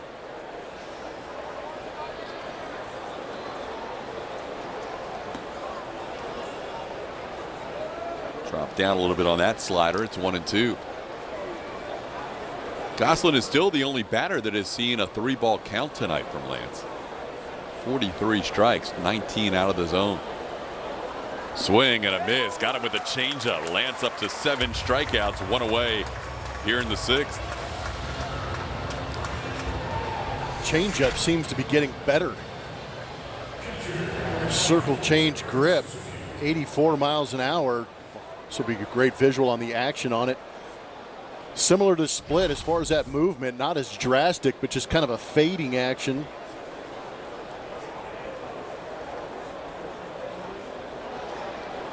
Here's Kurt Suzuki. Suzuki flied out to right. You know, watching Lance's reaction to that little ground ball hit by Ward, he was a little frustrated, but it seemed like he was more frustrated than normal. Maybe he felt like he had no hit kind of stuff tonight because he's dealing. That'd be easy to argue right now. It looks incredible, and it wasn't a smash hit going the other way. It was just a routine ground ball. This is the Lance McCullers Jr. that Strami talked about that could end up, if he pitches like this, being a contender for a Cy Young someday. And he's got the stuff. We talk about commanding the zone, and tonight he has been there. Strami's loving what he's watching. You can tell. 1-2 the count. Makes you wonder how much we missed all the time he had the mask on. It's great to see their faces again. Saw Dusty with a toothpick last night. Now we see Strami's full reactions. What do we call them? Jubies? Jubies, jubilation shots. Yeah, get some jubies in there. Suzuki down on the count, 1-2. Swing and a miss. Keep rolling, Lance. That is 8 strikeouts, 3 in a row. Got him with the heater up. He's got all of his pitches working, and when he's using fastballs to get strikeouts, he is dialed in. And it's great recognition by Martin Maldonado to put him in these situations and take advantage of some of these pitches. And it's also a credit to Lance believing in Martin and executing the fingers he's putting down. Since that walk to Gosselin back in the 3rd inning, Lance has now retired 10 in a row. 5 of those 10 have been on strikeouts. Fletcher struck out his first time up, then flied out to center field, and he's down to the count here, 0-2. I love watching Lance pitch when he's like this. He always has swag, but he's got a look about him tonight like he's throwing the ball exactly the way he wants to.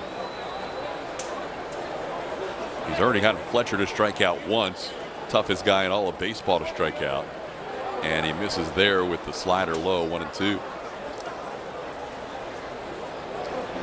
1 K for every 8.67 plate appearances is the best ratio in baseball coming into tonight for Fletch. Wanted to chase that one, but he held up 2-2. And again, these are misses where I think Lance is throwing the pitch where he wants to. You're right.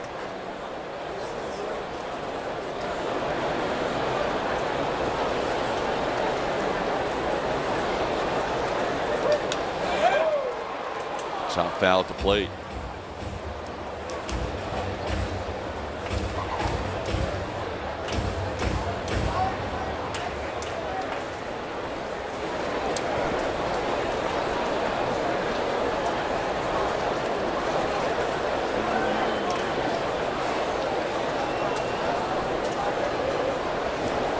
Swing and a miss. He got Fletcher again.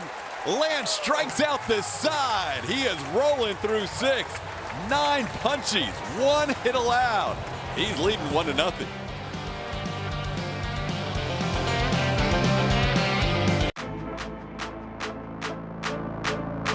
You want that home run feeling? Then step in the box and let it rip. Get ready for the Major League Baseball Junior Home Run Derby, powered by MLB Develops. Compete locally and swing your way to the 2021 Junior Home Run Derby Finals. Get your community involved by hosting a local derby. Sign up for free at jrhrd.com. Welcome to the nerd life. Welcome to the nerd life. It's all about the numbers on MLB Now, only on MLB Network. Welcome to the nerd life.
season by following AT&T Sportsnet on social media for game highlights, player interviews, and giveaways. Find us on Twitter, Instagram, and Facebook for the latest on the Astros all season long. Shohei Ohtani has given up a solo home run to Kyle Tucker and not much else. A couple of leadoff hits by Jose Altuve and Michael Brantley. But he and Lance McCullers are locked into a good one tonight. Pretty good line scores right there. That one mistake was a fastball up and away to Kyle Tucker from Shohei Ohtani. 17 strikeouts between the two of them. Ledmish tries to pick on the first pitch and sends a high fly ball in the left field. He got under that one. Justin Upton puts it away for the first out. Twitter Tuesday, presented by PNC Bank. Candace, my then 9-year-old, wrote a letter to the Rocket asking him to sign the enclosed card, and we got this back. Wow. Go to you to man. That's above and beyond. Grade school 30 years ago. Nolan Ryan versus Robin Ventura. Don't mess with Texas, Corey. That's a good one. Here's Michael Brantley. He picked on a first pitch he saw last time and singled to center. And Michael takes fastball for a strike here. Brantley 1 for 2 with a strikeout tonight. Ohtani has 8 strikeouts through 5. McCullers has 9 strikeouts through 6. Lance struck out the side in the 6th inning. Ohtani allowed a leadoff hit to Brantley in the 4th and then struck out the rest of the hitters he faced that inning. 1-1 the count.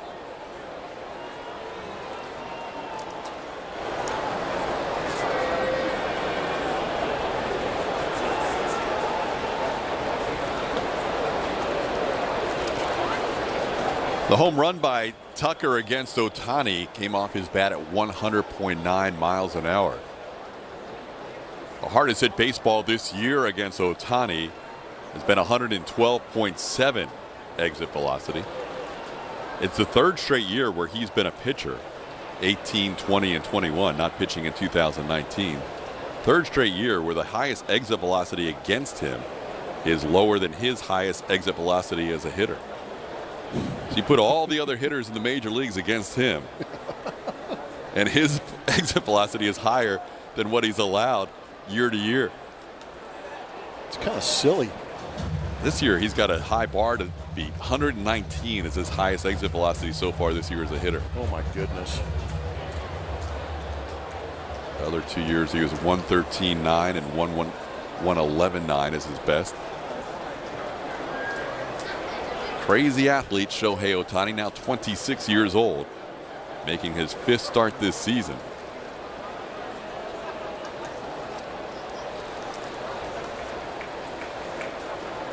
Facing the Astros for the 4th time in his career. Faced them in 20 when he only made 2 starts.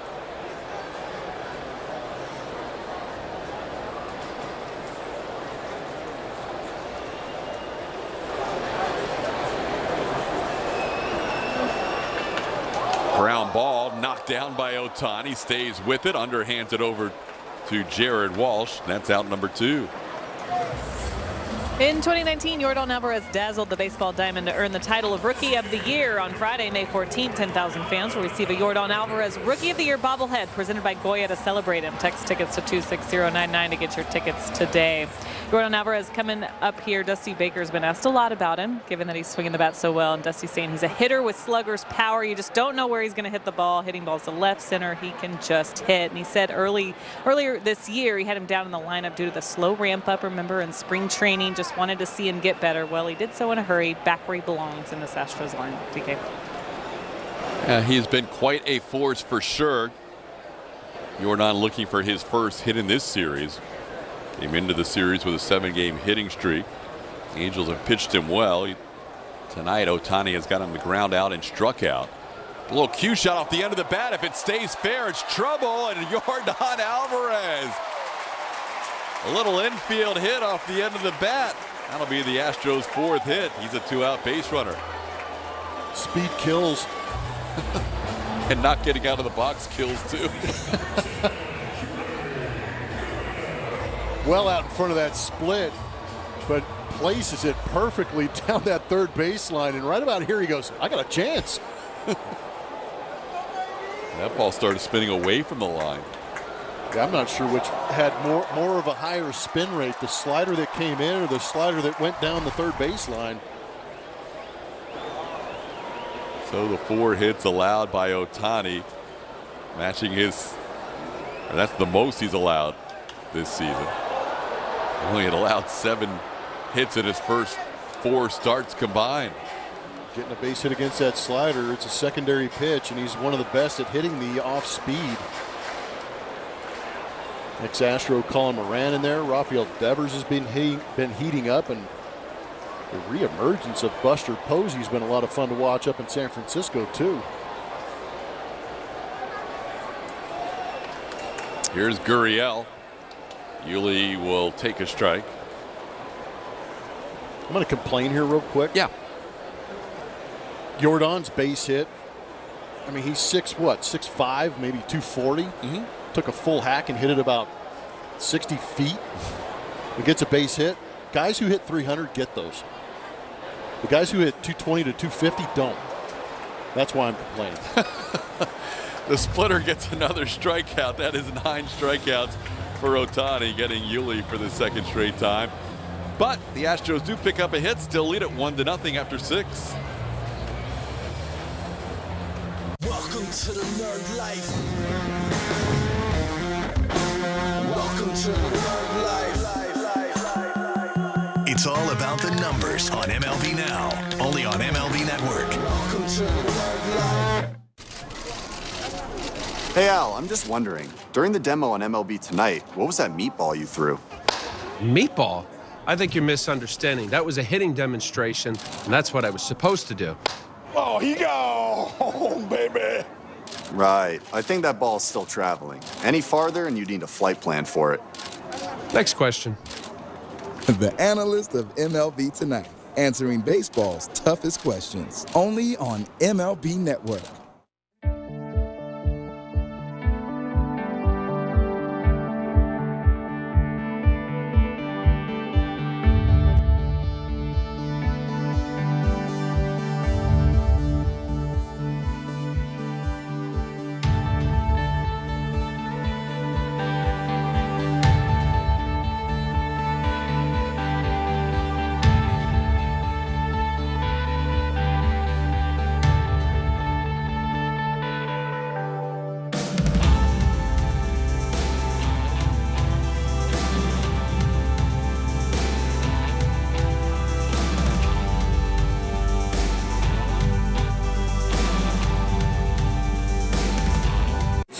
McCullers matching up with Shohei Ohtani, and this matchup has been everything we could have asked for. And it started in that first inning with Lance McCullers going out there, getting aggressive on the fastball in the zone, and then breaking off that slider, that curveball. Changeup has looked extremely good this evening. Right now sitting at 9 strikeouts, and you are witnessing every single one of them right there. Doing a good job of mixing pitches and keeping Angel hitters off balance, and it's been a lot of fun to watch him go to work this evening. He'll face the opposing pitcher, Shohei Ohtani, batting in the 2 spot, taking a changeup outside for a ball. Ohtani has grounded out and struck out. Lance has struck out every hitter in the lineup with the exception of Jose Rojas. That ball's hit hard over the head of Jose Altuve for a base hit. Shohei Ohtani has just the 2nd hit of the night for the Angels, and he's a leadoff base runner here in the 7th inning. If more pitchers hit like Ohtani, I would be less of a proponent of the DH. Did a good job of staying on that changeup. That's still a great pitch by Lance. Lance shouldn't be discouraged at all. Ohtani's first career hit against Lance in 10 at-bats. Here's Mike Trout.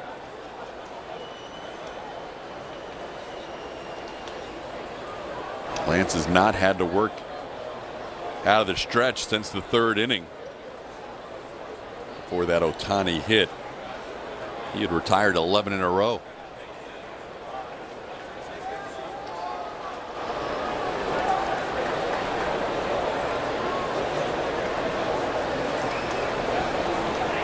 Missed with that slider. McCullers falling behind 2-0. And a pretty good plate tonight for Mark Wegner. That was close, but looked like it was just off the plate.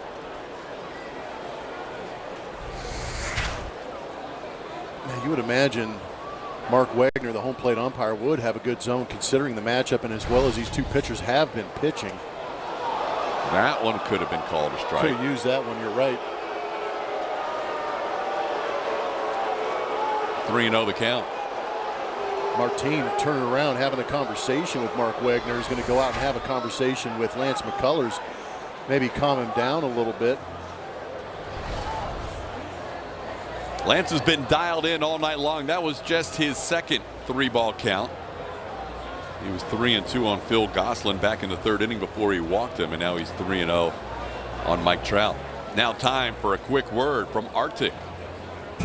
Chill your drinks, not your adventure. Arctic Outdoors.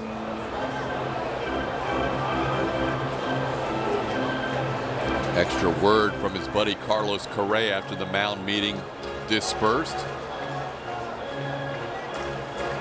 I would imagine it's a couple of guys going to the mound talking to Lance and saying, don't let this guy bother you one bit. You just go out there and continue to make your pitches and you'll get back in this count. We need you to compete.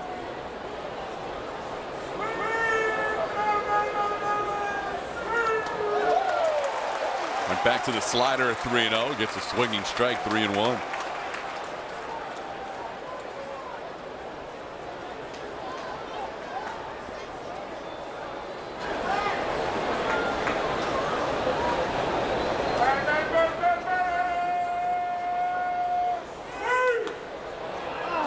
Missed with the fastball outside. Second walk allowed by McCullers. The Angels get their first base runner to second base tonight as Ohtani will move up to second with nobody out.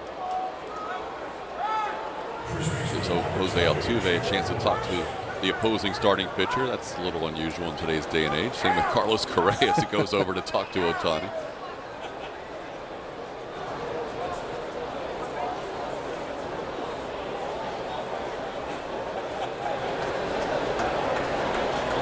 Man, you're nasty tonight.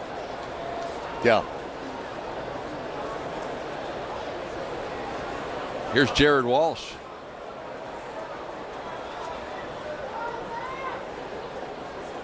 In American League Baseball, that doesn't happen. Except for when Ohtani pitches. Walsh has reached on an error and struck out. Struck out looking on a fastball his last time up. Walsh coming off a 4-hit game last night. And Lance gets that strike at the top of the zone, 0-1. And just watching Ohtani out there at second base, I know that Walsh is their hottest hitter right now, and you don't want to run into an out, but could you imagine if he gets a little frisky out there and decides to steal a bag in one of his starts? Why not, right? I could. Just a pitching bucket list of offensive numbers. Leads the team in steals with 6.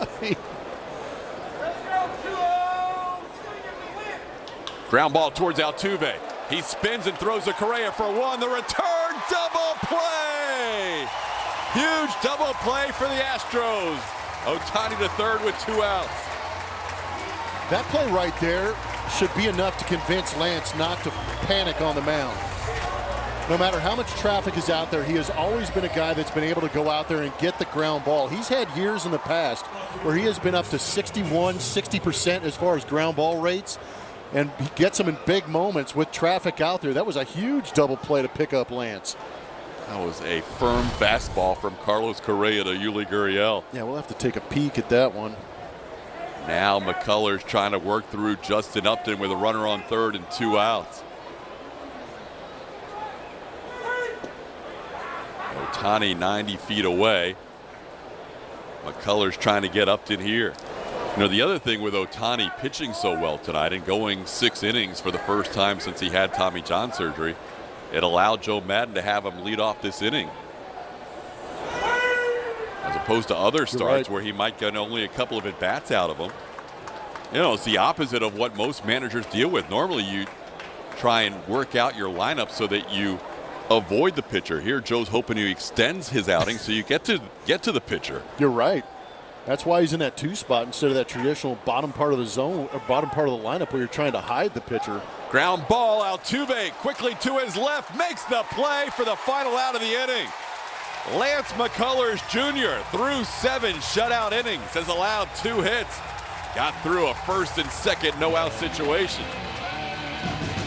He's pumped about it, and then he recognized Mark Wegner and said, "My bad."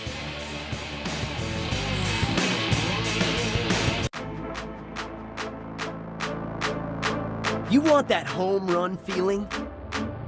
Then step in the box and let it rip. Get ready for the Major League Baseball Junior Home Run Derby, powered by MLB Develops. Compete locally and swing your way to the 2021 Junior Home Run Derby Finals. Get your community involved by hosting a local derby. Sign up for free at jrhrd.com. Cliff, how do you know how much bling to wear before each game? What bling you wear during the game is a very important decision. You want to wear enough so you look good, but not too much where it slows you down on the base paths. Some diamonds are always nice, but on a sunny day, the reflection can get in your eye and make you miss the play. Thanks, Cliff. Very informative. The analyst of MLB Tonight, answering baseball's toughest questions. Only on MLB Network.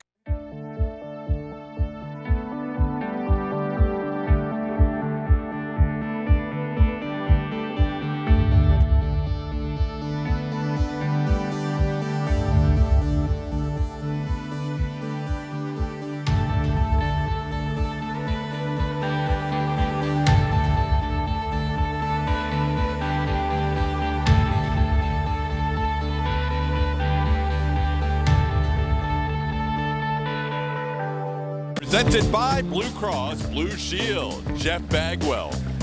On this date, 1998, would hit his 98th career home run at the Astrodome. That became the all-time leader for home runs in the Astrodome.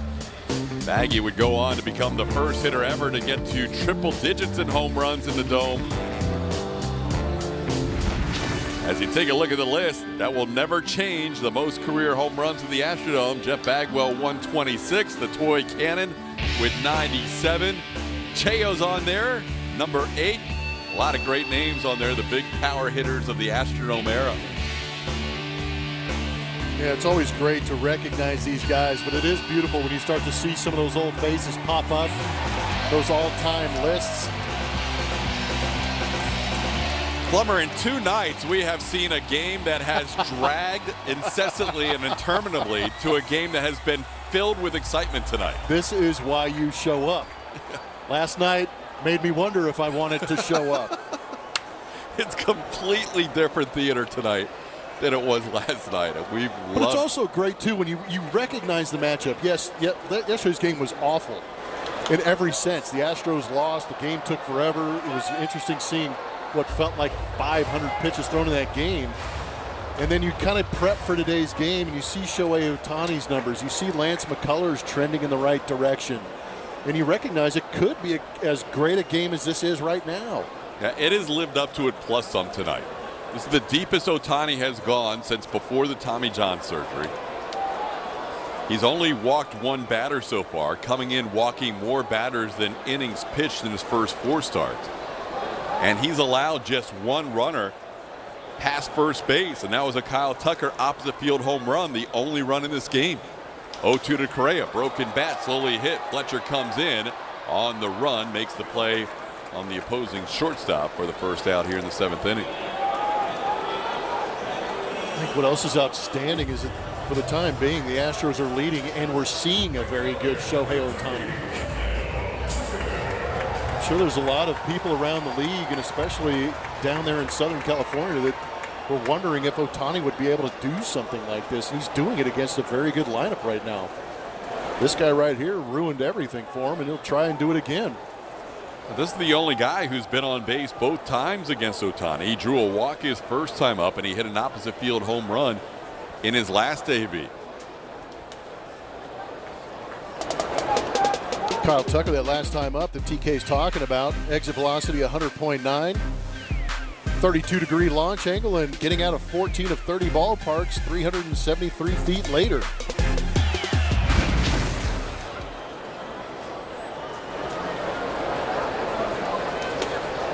Two 2-0 on Tucker here. Ohtani has only reached one 3-ball count. That was Tucker his first time up when he drew a walk on a 3-2 pitch. The Tucker home run and the Altuve single to start the game, the only two baseballs put in play at 100 miles an hour or better against Ohtani tonight. Down low, 3-0.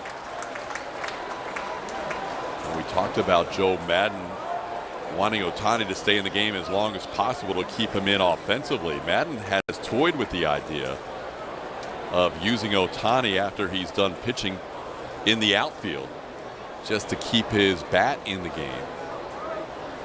He hasn't gone to that strategy yet, but it's somewhere floating around in the possibilities in Ohtani's future. 3-1 the count. It is an interesting idea because it's not just taking the pitcher out of the lineup. You are taking Ohtani, the hitter, out of the lineup. League leader in home runs, out of the lineup. That's a tough decision. 3-1 the count to Tucker. And Tucker fouls off 97. First bullpen action of the night for the Angels as Ohtani's at 83 pitches. Aaron Slegers warming up in the Los Angeles bullpen, just starting to throw. Madden's theory on if you do move Ohtani to the outfield after he's done pitching is how many high intensity throws have to be made those last few innings. That ball's hit high to right field. Under it a bit is Kyle Tucker. Coming in off the warning track is the right fielder Taylor Ward for the second out. Tucker didn't miss that one by much as we take a look at more of our Twitter Tuesday. Baseball cards, the theme. One of Randy's favorites is the one her son got signed by Lance McCullers Jr. when meeting him at a Bart Houston walk. The OG. There you go. Lance McCullers Sr. with the Tigers. Here's Miles Straw, who's bounced into a fielder's choice and struck out.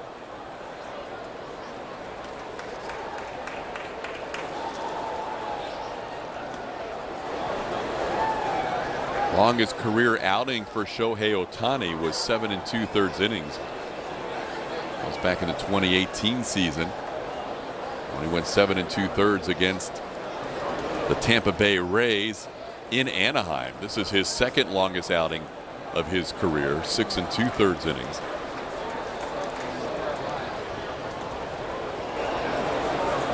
A 1-1 the count. Only allowed the one walk so far. He has struck out 9.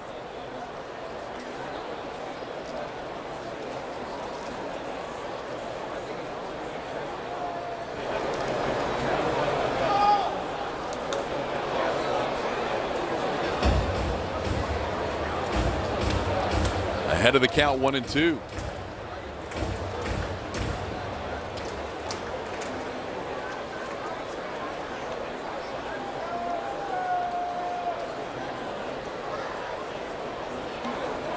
Ohtani only making his 17th career start. And his 5th this season has been his best by far as he gets Straw swinging to end the inning. 10 strikeouts for Ohtani. He is through 7 innings. Allowed 4 hits and 1 run. Astros lead at 1-0.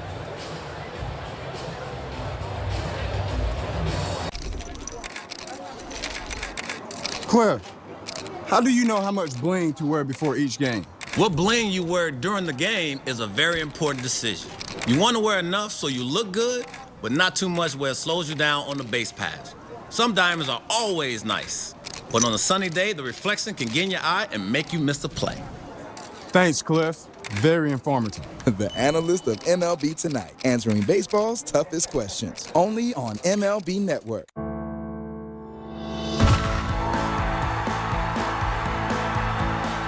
The ballpark is better when we're all here together.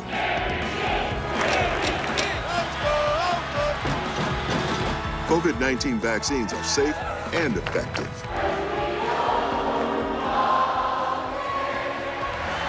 Join the team and help us all get back to doing what we love together.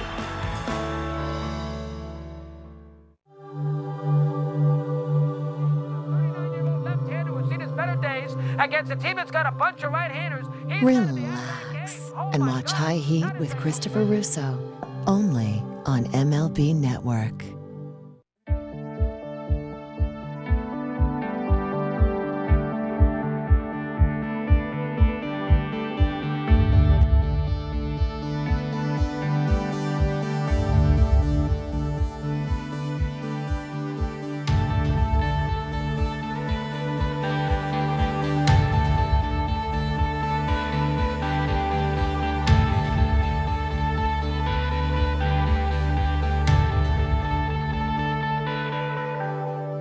$10,000 fans will receive a Jose Altuve 2019 ALCS MVP bobblehead presented by Coca-Cola. Then stay late to enjoy the Astros after party. To get your tickets to the game, visit astros.com/promotions. Here we go into the 8th inning. Lance McCullers Jr., 85 pitches through 7. He has struck out 9. He's allowed just 2 base hits and 2 walks. Last inning got through a first and second no-out situation with a double play, and then Justin Upton on a ground out to end the inning. Rojas grounds one towards Altuve. He's been busy the last couple of innings. Altuve, solid play to the backhand, 1 away in the 8th.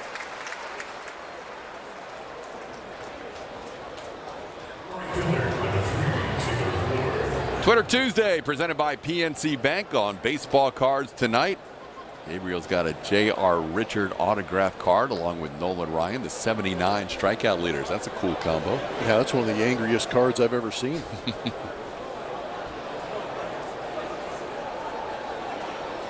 Won this 26 years ago. Here's Taylor Ward, fly ball right field. Kyle Tucker back. He's approaching the wall. That ball's gone. Taylor Ward on a first pitch hits a fastball over the right field wall just about a row or 2 deep, and just like that, the game is tied at 1.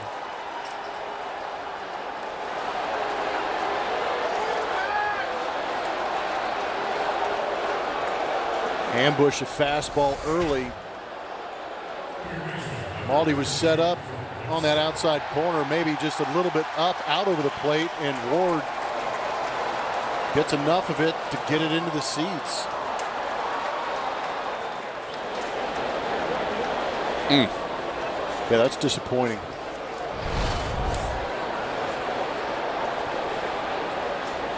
Well, Lance will go back to work now with the bases empty and 1 out, facing the 8-hitter Phil Gosselin. Picks up a strike on the outside corner. It was the 9th career home run and 2nd home run this season for Taylor Ward. Maybe he got absorbed a little of that power from Mike Trout when they collided earlier in the game. He has 2 of the 3 hits for the Angels tonight, does Taylor Ward. Now McCullers ahead of Gosselin 0-2. Gosselin has walked and struck out.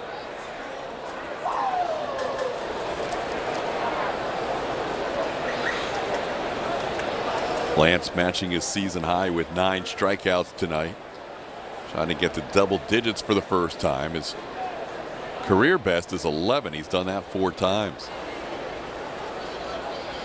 There's no sign of the bullpen moving at all right now, with Lance sitting just over 90 pitches on the night. He's gone over 100 pitches in his last 3 starts.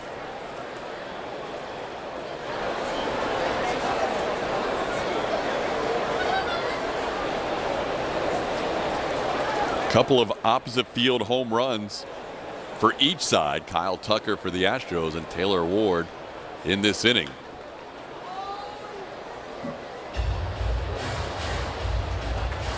Bullpen continues to move for the Angels, which means Shohei Ohtani might be coming out of the game after 7 excellent innings tonight. Sluggers continues to warm up for Los Angeles.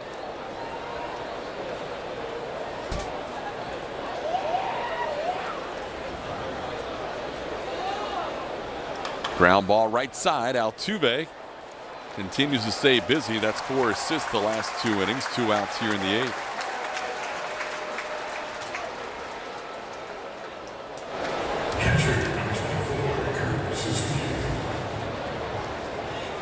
Base is clear and Kurt Suzuki will bat.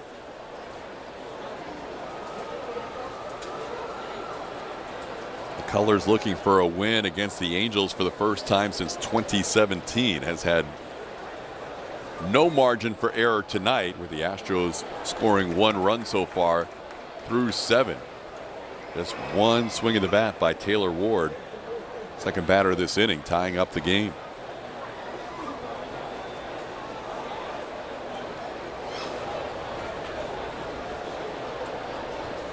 Suzuki is fly out and struck out.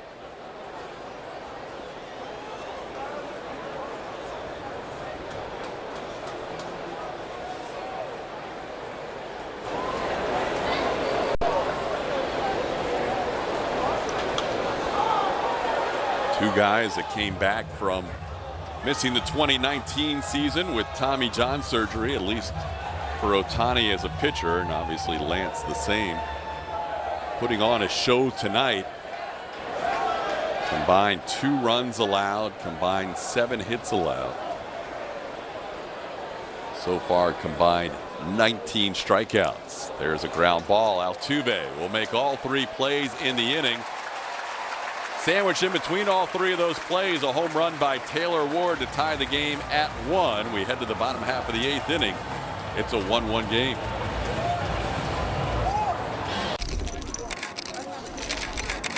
Cliff, how do you know how much bling to wear before each game? What bling you wear during the game is a very important decision. You want to wear enough so you look good, but not too much where it slows you down on the base paths. Some diamonds are always nice, but on a sunny day, the reflection can get in your eye and make you miss a play. Thanks, Cliff. Very informative. The analyst of MLB Tonight, answering baseball's toughest questions. Only on MLB Network. You want that home run feeling? Then step in the box and let it rip. Get ready for the Major League Baseball Junior Home Run Derby, powered by MLB Develops. Compete locally and swing your way to the 2021 Junior Home Run Derby Finals. Get your community involved by hosting a local derby. Sign up for free at jrhrd.com.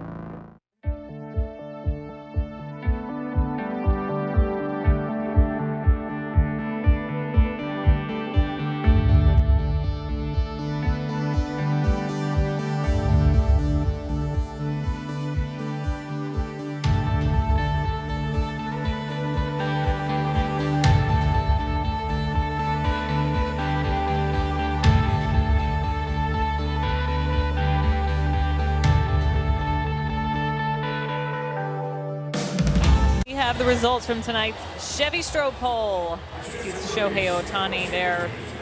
Led us to this question: who's the greatest 2A or 2-sport athlete of all time? Those were your options. Bo Jackson is the winner of this one as the greatest 2-sport athlete of all time.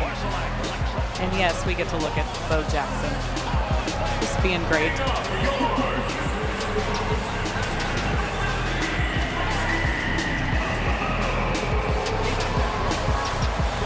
This guy was amazing.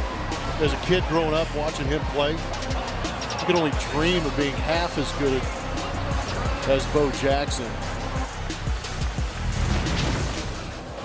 Shohei Ohtani, we talked about this possibility earlier.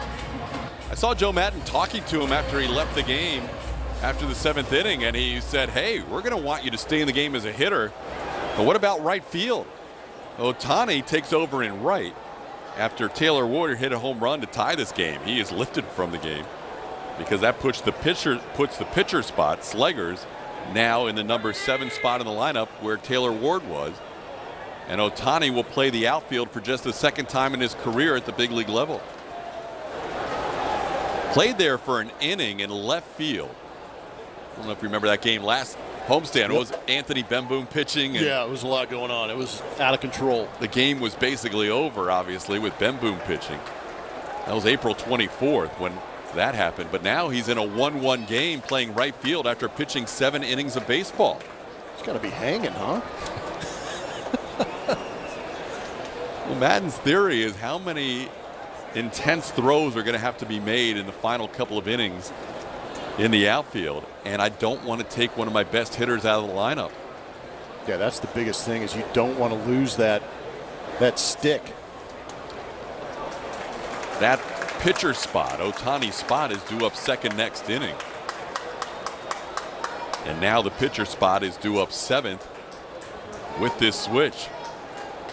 So Aaron Slager's the new pitcher for the Angels, falling behind Maldonado 3-1, and he rips one foul.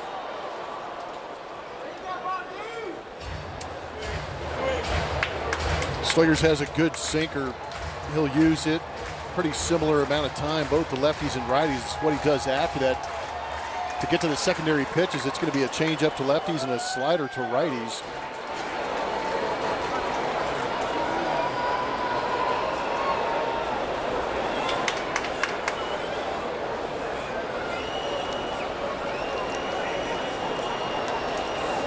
Maldonado against Ohtani, struck out a couple of times. Ohtani finished the night with 10 strikeouts, a season high.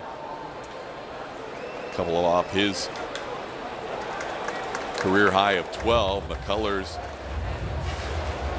not sure if he'll get out there for the 9th inning. The Astros also have their bullpen going. McCullers sitting with 9 strikeouts.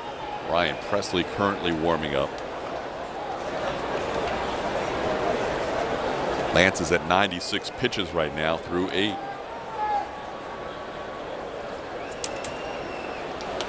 Inside, ball 4. Maldonado draws a walk. He represents the go-ahead run here in the bottom half of the 8th inning. Join us early on May 16th before the game against the Rangers, because 10,000 fans in attendance to Sunday's game will receive an Alex Bregman intentional walk bobblehead, courtesy of Gallery Furniture. To get your tickets to the game, text tickets to 26099. This Sunday against the Rangers. Here's Jose Altuve. Maldonado, the runner on first base. Wondering if they were going to pinch run for him after the walk, but for now he is staying in the game. We'll see what happens if he gets to second base, if that changes.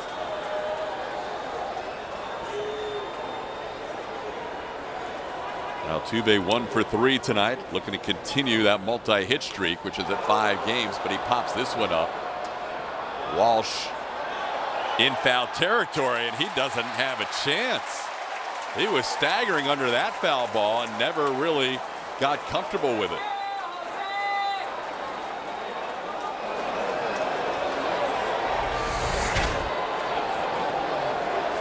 Yeah, the GPS was off on this one. I'm not sure if he lost it in the roof as he looked down to try and figure out where Shohei Ohtani was. And at the same time, you talked about the limited time for Ohtani in the outfield. I'm not sure Walsh was expecting Ohtani to be there, but he's got to take charge of that play.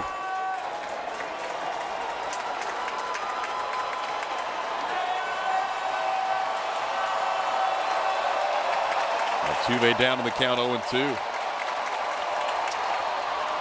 Little tapper down the line, that'll be foul.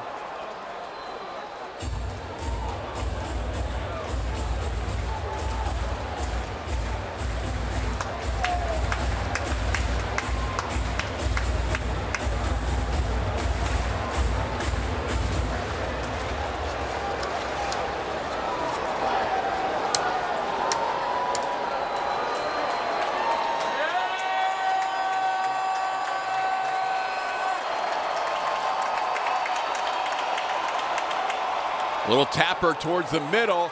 They're going to try and make the play for 1. Altuve beats the throw. They get the force on Maldonado. Altuve reaches as he beats the throw from Fletcher.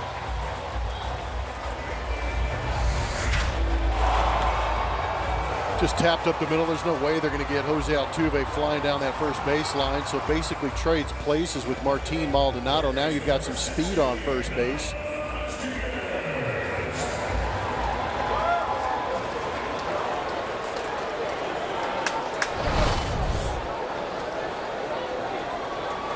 Here's Aledmys Diaz.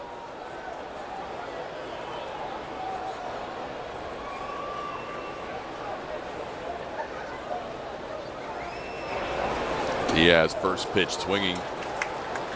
Down to the count 0-1.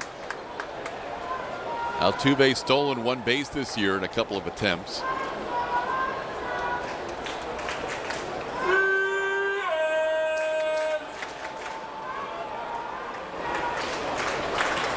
This year there have been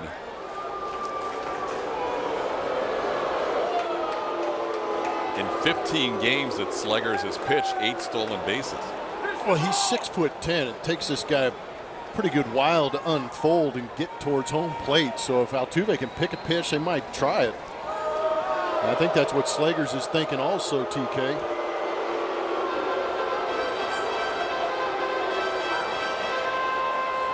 Tallest pitcher or player in Angels history, Aaron Sleggers.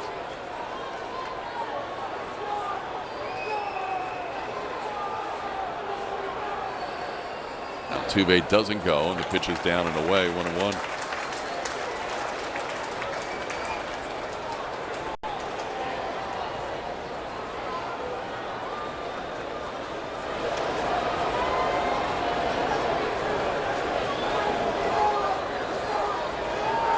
Astros trying to score a run here for Lance McCullers. McCullers has been brilliant for 8 innings. 96 pitches. Not sure if he'll be out for the 9th.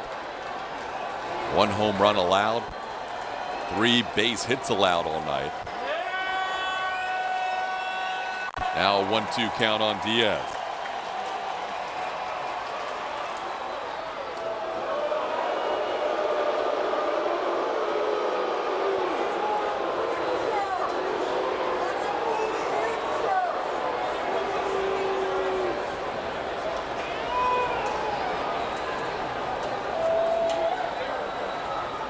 Little punch shot right side. That's a base hit. Altuve will not challenge Shohei Ohtani with that big arm from right field.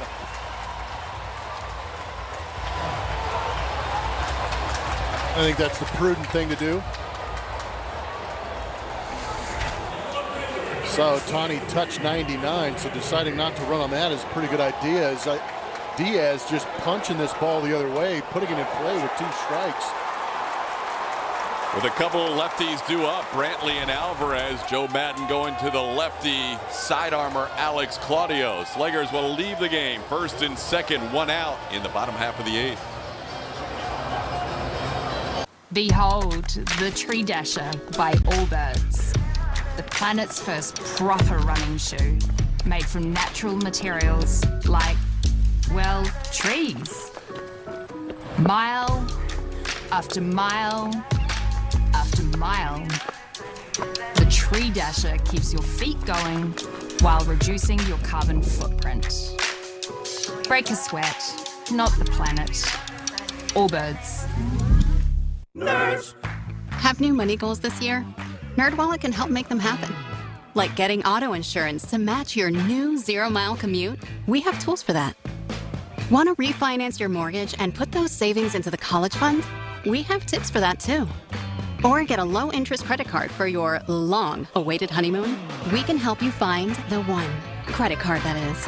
Discover and compare the smartest credit cards, mortgage lenders, and more on NerdWallet. For all your money questions, turn to the nerds.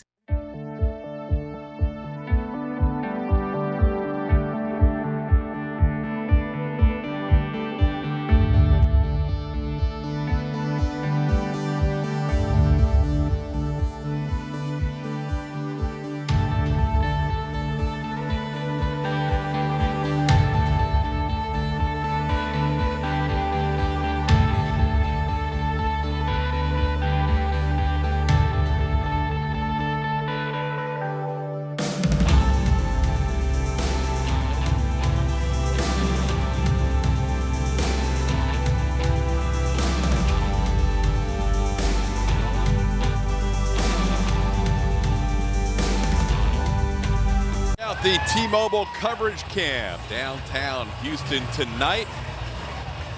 Inside Minute Maid Park, 17,350 have been entertained with a great game between the Astros and the Angels. It is 1-1 in the bottom half of the 8th inning, 2 on, 1 out, and Brantley to face a new left-handed pitcher for the Angels, Alex Claudio. Veteran left-hander doesn't throw very hard. The average speed on his fastball is 85 and the changeup at 72, slider at 75 miles an hour. He's been reliable over the years. And what's interesting about Claudio is, as slow as he throws, he lets up a very slight exit velocity. Hitters have a tough time getting the barrel to him.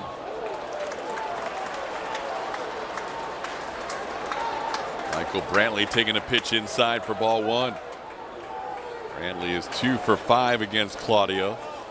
Michael tonight is 1 for 3. He's a .400 lifetime hitter against the Angels. Altuve, good speed at second. And there's that slider for a strike. It's 1-1. Altuve reached on a fielder's choice, and then Aledmus Diaz hit a ground ball to the right side. Altuve did not go first to third against the arm of Shohei Ohtani, who's now playing right field, his second outfield appearance in his major league career, both here at Minute Maid Park. Inside, 2-1.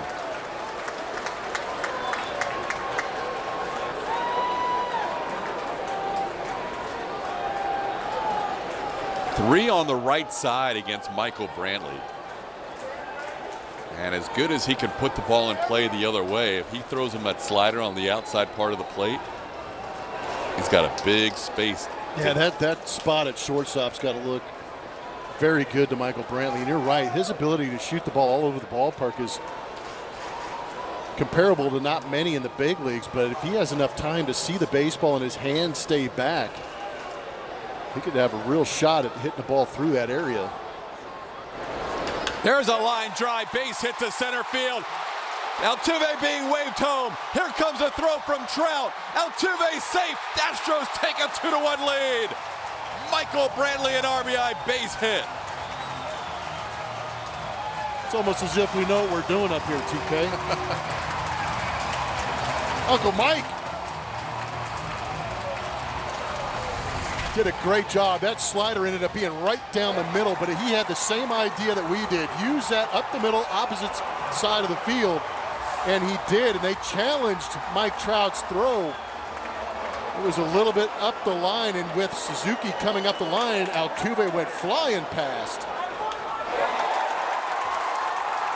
Gave a quick peek, saw where Trout was, then saw the throw coming home and just beat the throw. One MVP scoring ahead of the other MVP's throw home. Now the infield in for Yordan Alvarez, who takes a fastball for a strike.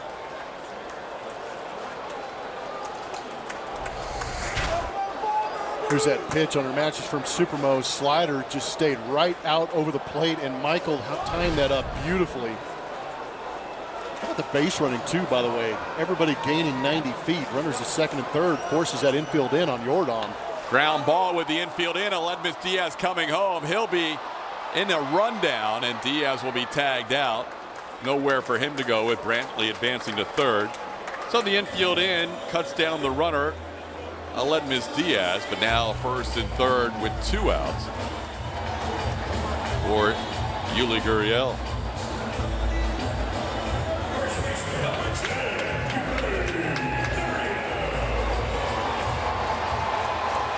Astros would love to pick up one more run here as Yuli will bat against Claudio.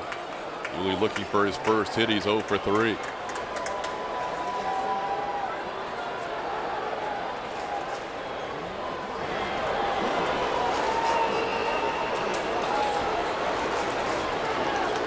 Outside for a ball. Yuli's hit the ball on the ground all 4 times he has faced Claudio. His 3 ground outs and a ground out or a ground base hit.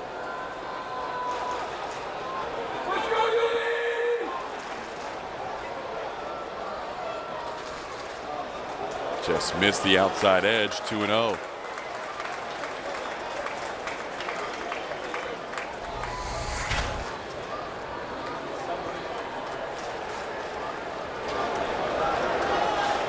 Ryan Presley continues to warm up for the Astros. Looks like he'll have the ninth inning facing the top of the order. Yuli drives one deep to left field. 3-run home run.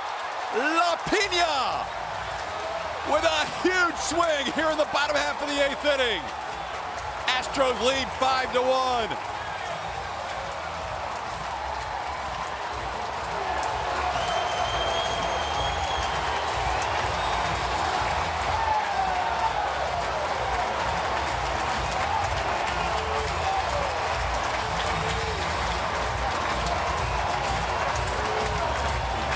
Yuli did a great job of staying back against Alex Claudio. It is so hard because it just seems to be hanging out there, never getting to home plate. But Yuli staying back, we've seen him hit anywhere from 100 miles an hour, now at the low 80s out of here. He has been covering everything this season and getting huge hits for the Astros. A game separator in the bottom half of the 8th inning off the bat of Yuli Gurriel. We'll have a pitching change. It's now 5-1 Astros. Each year, Americans waste $21 billion by overpaying on car insurance. That's why I went to thezebra.com. Because while every company claims to save you money on car insurance, the Zebra shows you who actually can. Compare car insurance for free at thezebra.com today. A lot can happen with a simple tell your story. Get people excited. To get connected, to share, and sell anywhere, and start making a different future. Start different at GoDaddy.com.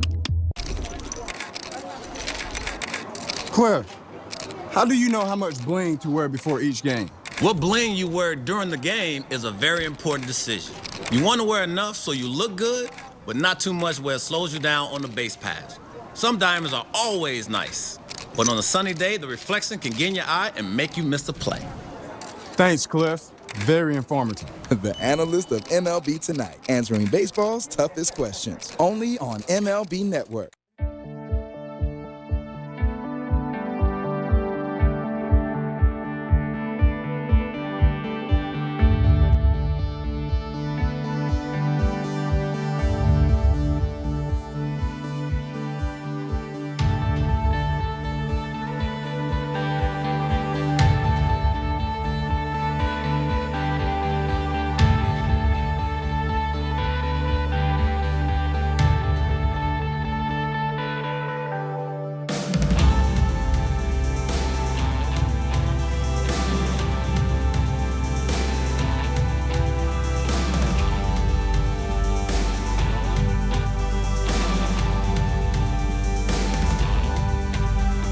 A 3-run home run off the pitch from Alex Claudio. And this game, which was tight all game long, goes from 2-1 to 5-1 with one swing of the bat. I wish there was a way for me to explain this day and age where the average fastball velocity continues to jump, how hard it is to stay back on 73, 74 and put up numbers. But when you have the two Cubanos in this game, it's on. They're good for an extra run per game for the Astros. 5.99 compared to 4.95 when they're not both in the lineup. That helps the winning percentage a little bit.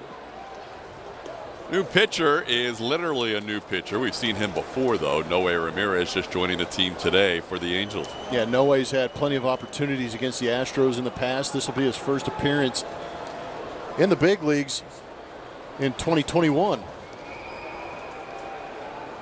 Angels were a little short in the bullpen, so the two guys that pitched last night, Junior Guerra and Jose Suarez, sent out. Guerra goes on the injured list. Suarez back to AAA.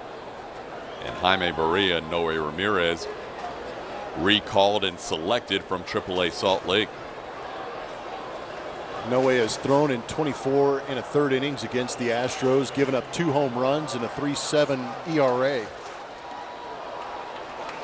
And he has missed on the first 3 pitches here to Carlos Correa. He's another guy that relies on a funky delivery, an interesting arm angle and movement, not high velocity. Looked like Ramirez was going to be with a different team this year. He was with the Reds in spring training. But like a lot of other pitchers we have seen out of the Angels bullpen, Tony Watson, who spent his entire spring with the Phillies, Steve Cishek, who spent his entire spring with the Astros.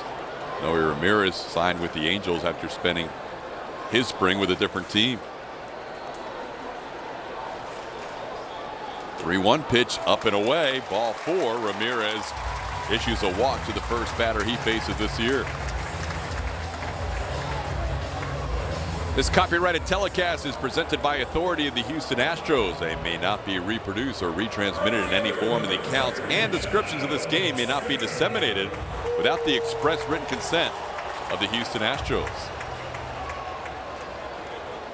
Here's Kyle Tucker, who has walked, hit a home run, and flied out to right. Tucker's home run, the only run allowed by Shohei Ohtani.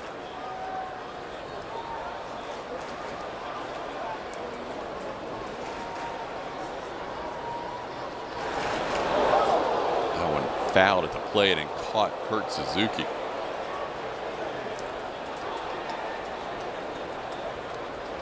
You know, as Ryan Presley continues to warm up, it's now a 4-run game. It's not a save situation anymore. Lance McCullers Jr. is sitting at 96 pitches. Let's see where this one caught Suzuki. Kind of pinballed all around. As you say, pick a leg. It appears that McCullers' night is over, but you wonder if the Astros would stretch out the lead any further if Lance would get an opportunity at his first complete game since his rookie year. You just worry about the mental aspect. Did he check out when he went back in the dugout? Would he be able to regroup? I would say if you dangle that CG carrot in front of him. I'm with you on that. I was thinking the same thing. Yeah. No doubt about it. Knowing Lance, you wonder if he kind of perked up a little bit. Maybe went down to Strowman and said, hey, I still feel pretty good.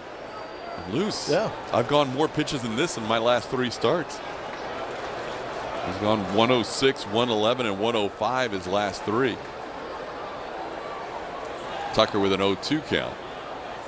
There's a sharply hit ground ball into the shift, though. Gloved by Rojas. His throw is wide and heading to third with nobody covering. Smart play by Correa.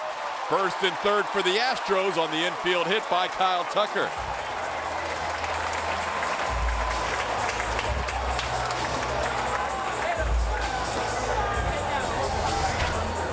It's good to see Kyle Tucker getting some base hits. Had that big bomb earlier. And with the shifts that Joe Maddon's been putting on, he's had some guys playing out of position. You know, on the replay, it looked like it was Fletcher who yanked that throw. But a great read in that shift for Correa to recognize the shift was on and third base is wide open, so just keep moving. Saw a similar play with Gleyber Torres up in New York. Astros taking advantage of that unique shifting situation. Yeah, that's one where both Gosselin and Rojas have to be more aware with the shift, and somebody's got to cover third. No, you're absolutely right. As soon as you recognize that that throw is being offline, or actually, you know what? As soon as you see the play not going to second base, you've got to take off and cover third base.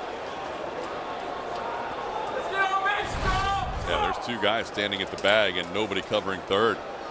So now Miles Straw could try and add to this lead here. Straw had a multi-hit, multi-RBI game last night, second time in his career.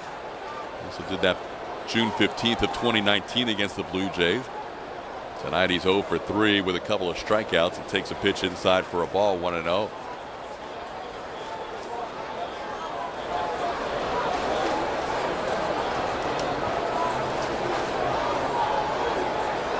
Walk to Carlos Correa, an infield hit by Kyle Tucker. The rest of this inning is Noe Ramirez. Nobody warming up in the Angels bullpen. Straw line drive, but at the shortstop Fletcher to end the inning. But a big 8th inning for the Astros. They put up a 4 spot Michael Brantley put him ahead, and Yuli separated things with a 3-run home run. It's 5-1. This is Jean. Jean drives an invisible car because transparency is really important to her. So she went to the Zebra. We helped her compare the top insurance companies transparently. The Zebra, caring people with policies. A lot can happen with a simple tell your story. Get people excited. To get connected, to share, and sell anywhere, and start making a different future. Start different at GoDaddy.com. Welcome to the nerd life. Welcome to the nerd life. It's all about the numbers on MLB Now, only on MLB Network. Welcome to the nerd life.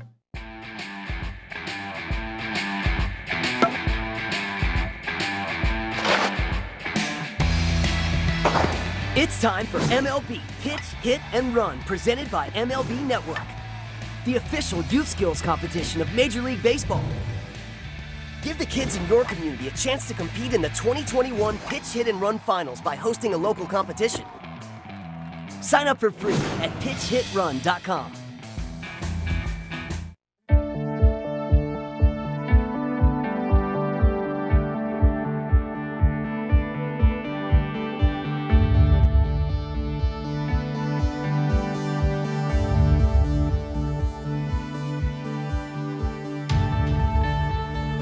On AT&T Sportsnet is presented by Ford. Built Ford proud, built Ford tough. Don't forget, after our game, it's the Astros post-game show presented by Whataburger. Kevin Eschenfelder and Mike Stanton will host as they will talk about what has been a very entertaining night here inside Minute Maid Park. Astros leading 5-1 headed to the ninth. They'll have the interviews, the analysis, the highlights. This has been the antithesis of the game yesterday, which dragged a lot of deep counts. Pitchers pitching without a lot of rhythm. Tonight, those guys that got after it, Shohei Ohtani and Lance McCullers Jr., until the Astros were able to get to the Angels bullpen in the eighth. And now it's time for Ryan Pressly. Not a safe situation with the Astros up 5-1, but I think seeing Ryan Pressly get hot last night, not pitch, get hot tonight, kind of needed to get him in this ball game and use that right arm. Although it would have been a lot of fun to see Lance go out there and try and get that complete game. Nice start. How about that? One pitch. And Jose Altuve bullying Yuli Gurriel, taking over for that pop-up. Wow. And there's one out. That was all Yuli the whole way, and Altuve called him off the play. I mean, he was camped under it. He almost pushed him.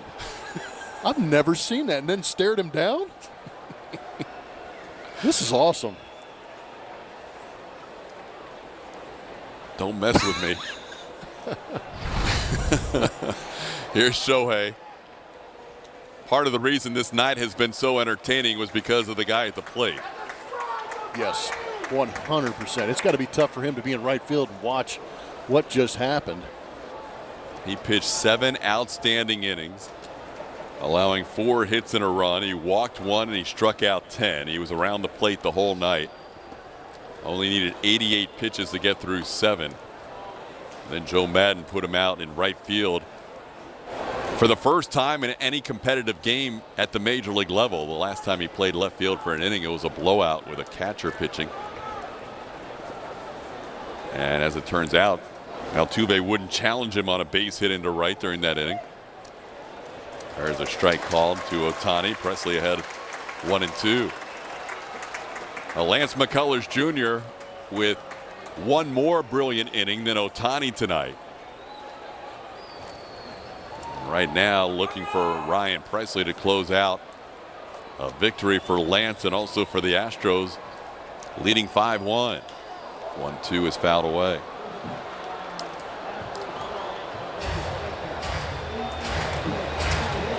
The other factor in that 8th inning for the Angels is both Mike Myers and Raisel Iglesias had pitched 3 nights in a row, so they used a little different combination of pitchers in the 8th than maybe they would normally if their bullpen was fully rested. It's a good call. Astros have their closer available tonight. He warmed up last night, didn't get in the game. As he misses to Ohtani, it's 2-2. Final line on Lance, 8 innings, 3 hits, 1 run earned. The run came on a solo home run by Taylor Ward. They got into about the second or third row of the stands and right.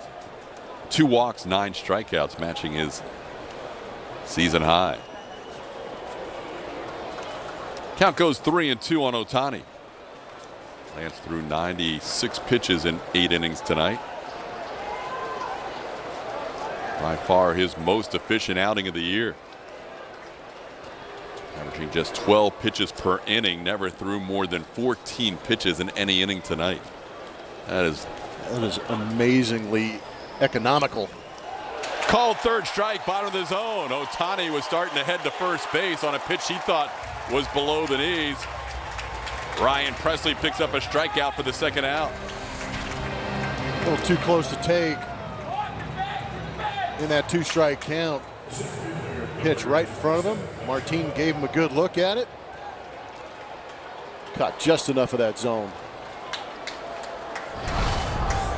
So now Presley will face Mike Trout here with the bases empty and 2 outs.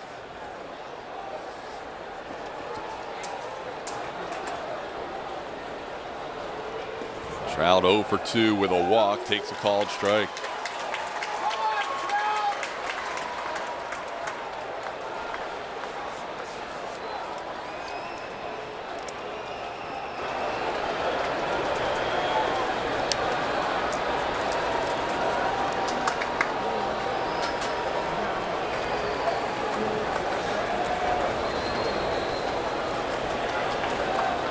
Three hits tonight for the Angels, 2 singles, 1 by Ward, 1 by Ohtani, and a home run by Ward.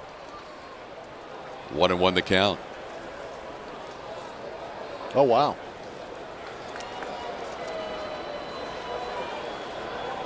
Did a good job of getting all the Astro ones. Nice. Appreciate you. Thanks for all those fans who participated tonight.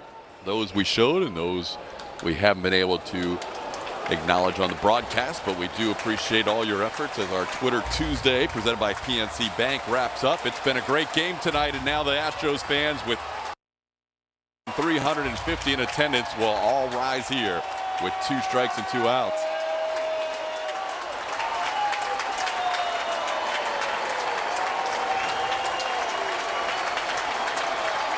McCullers looking for his first win against the Angels since 2017. And Presley delivers. Ball into center field, pretty well hit. Straw on the move, still going back. He'll make the play in front of the wall. And the ball game ends with a deep fly ball off the bat of Mike Trout. Run down by Miles Straw. 1-2-3, 9th inning for Ryan Presley. Astros win it 5-1. Plummer, this was a fun game. It was a lot of fun. We knew it was going to be fun. It lived up and actually surpassed any expectations that we did have. It was great to see Lance McCullers go out there and pitch a very good game.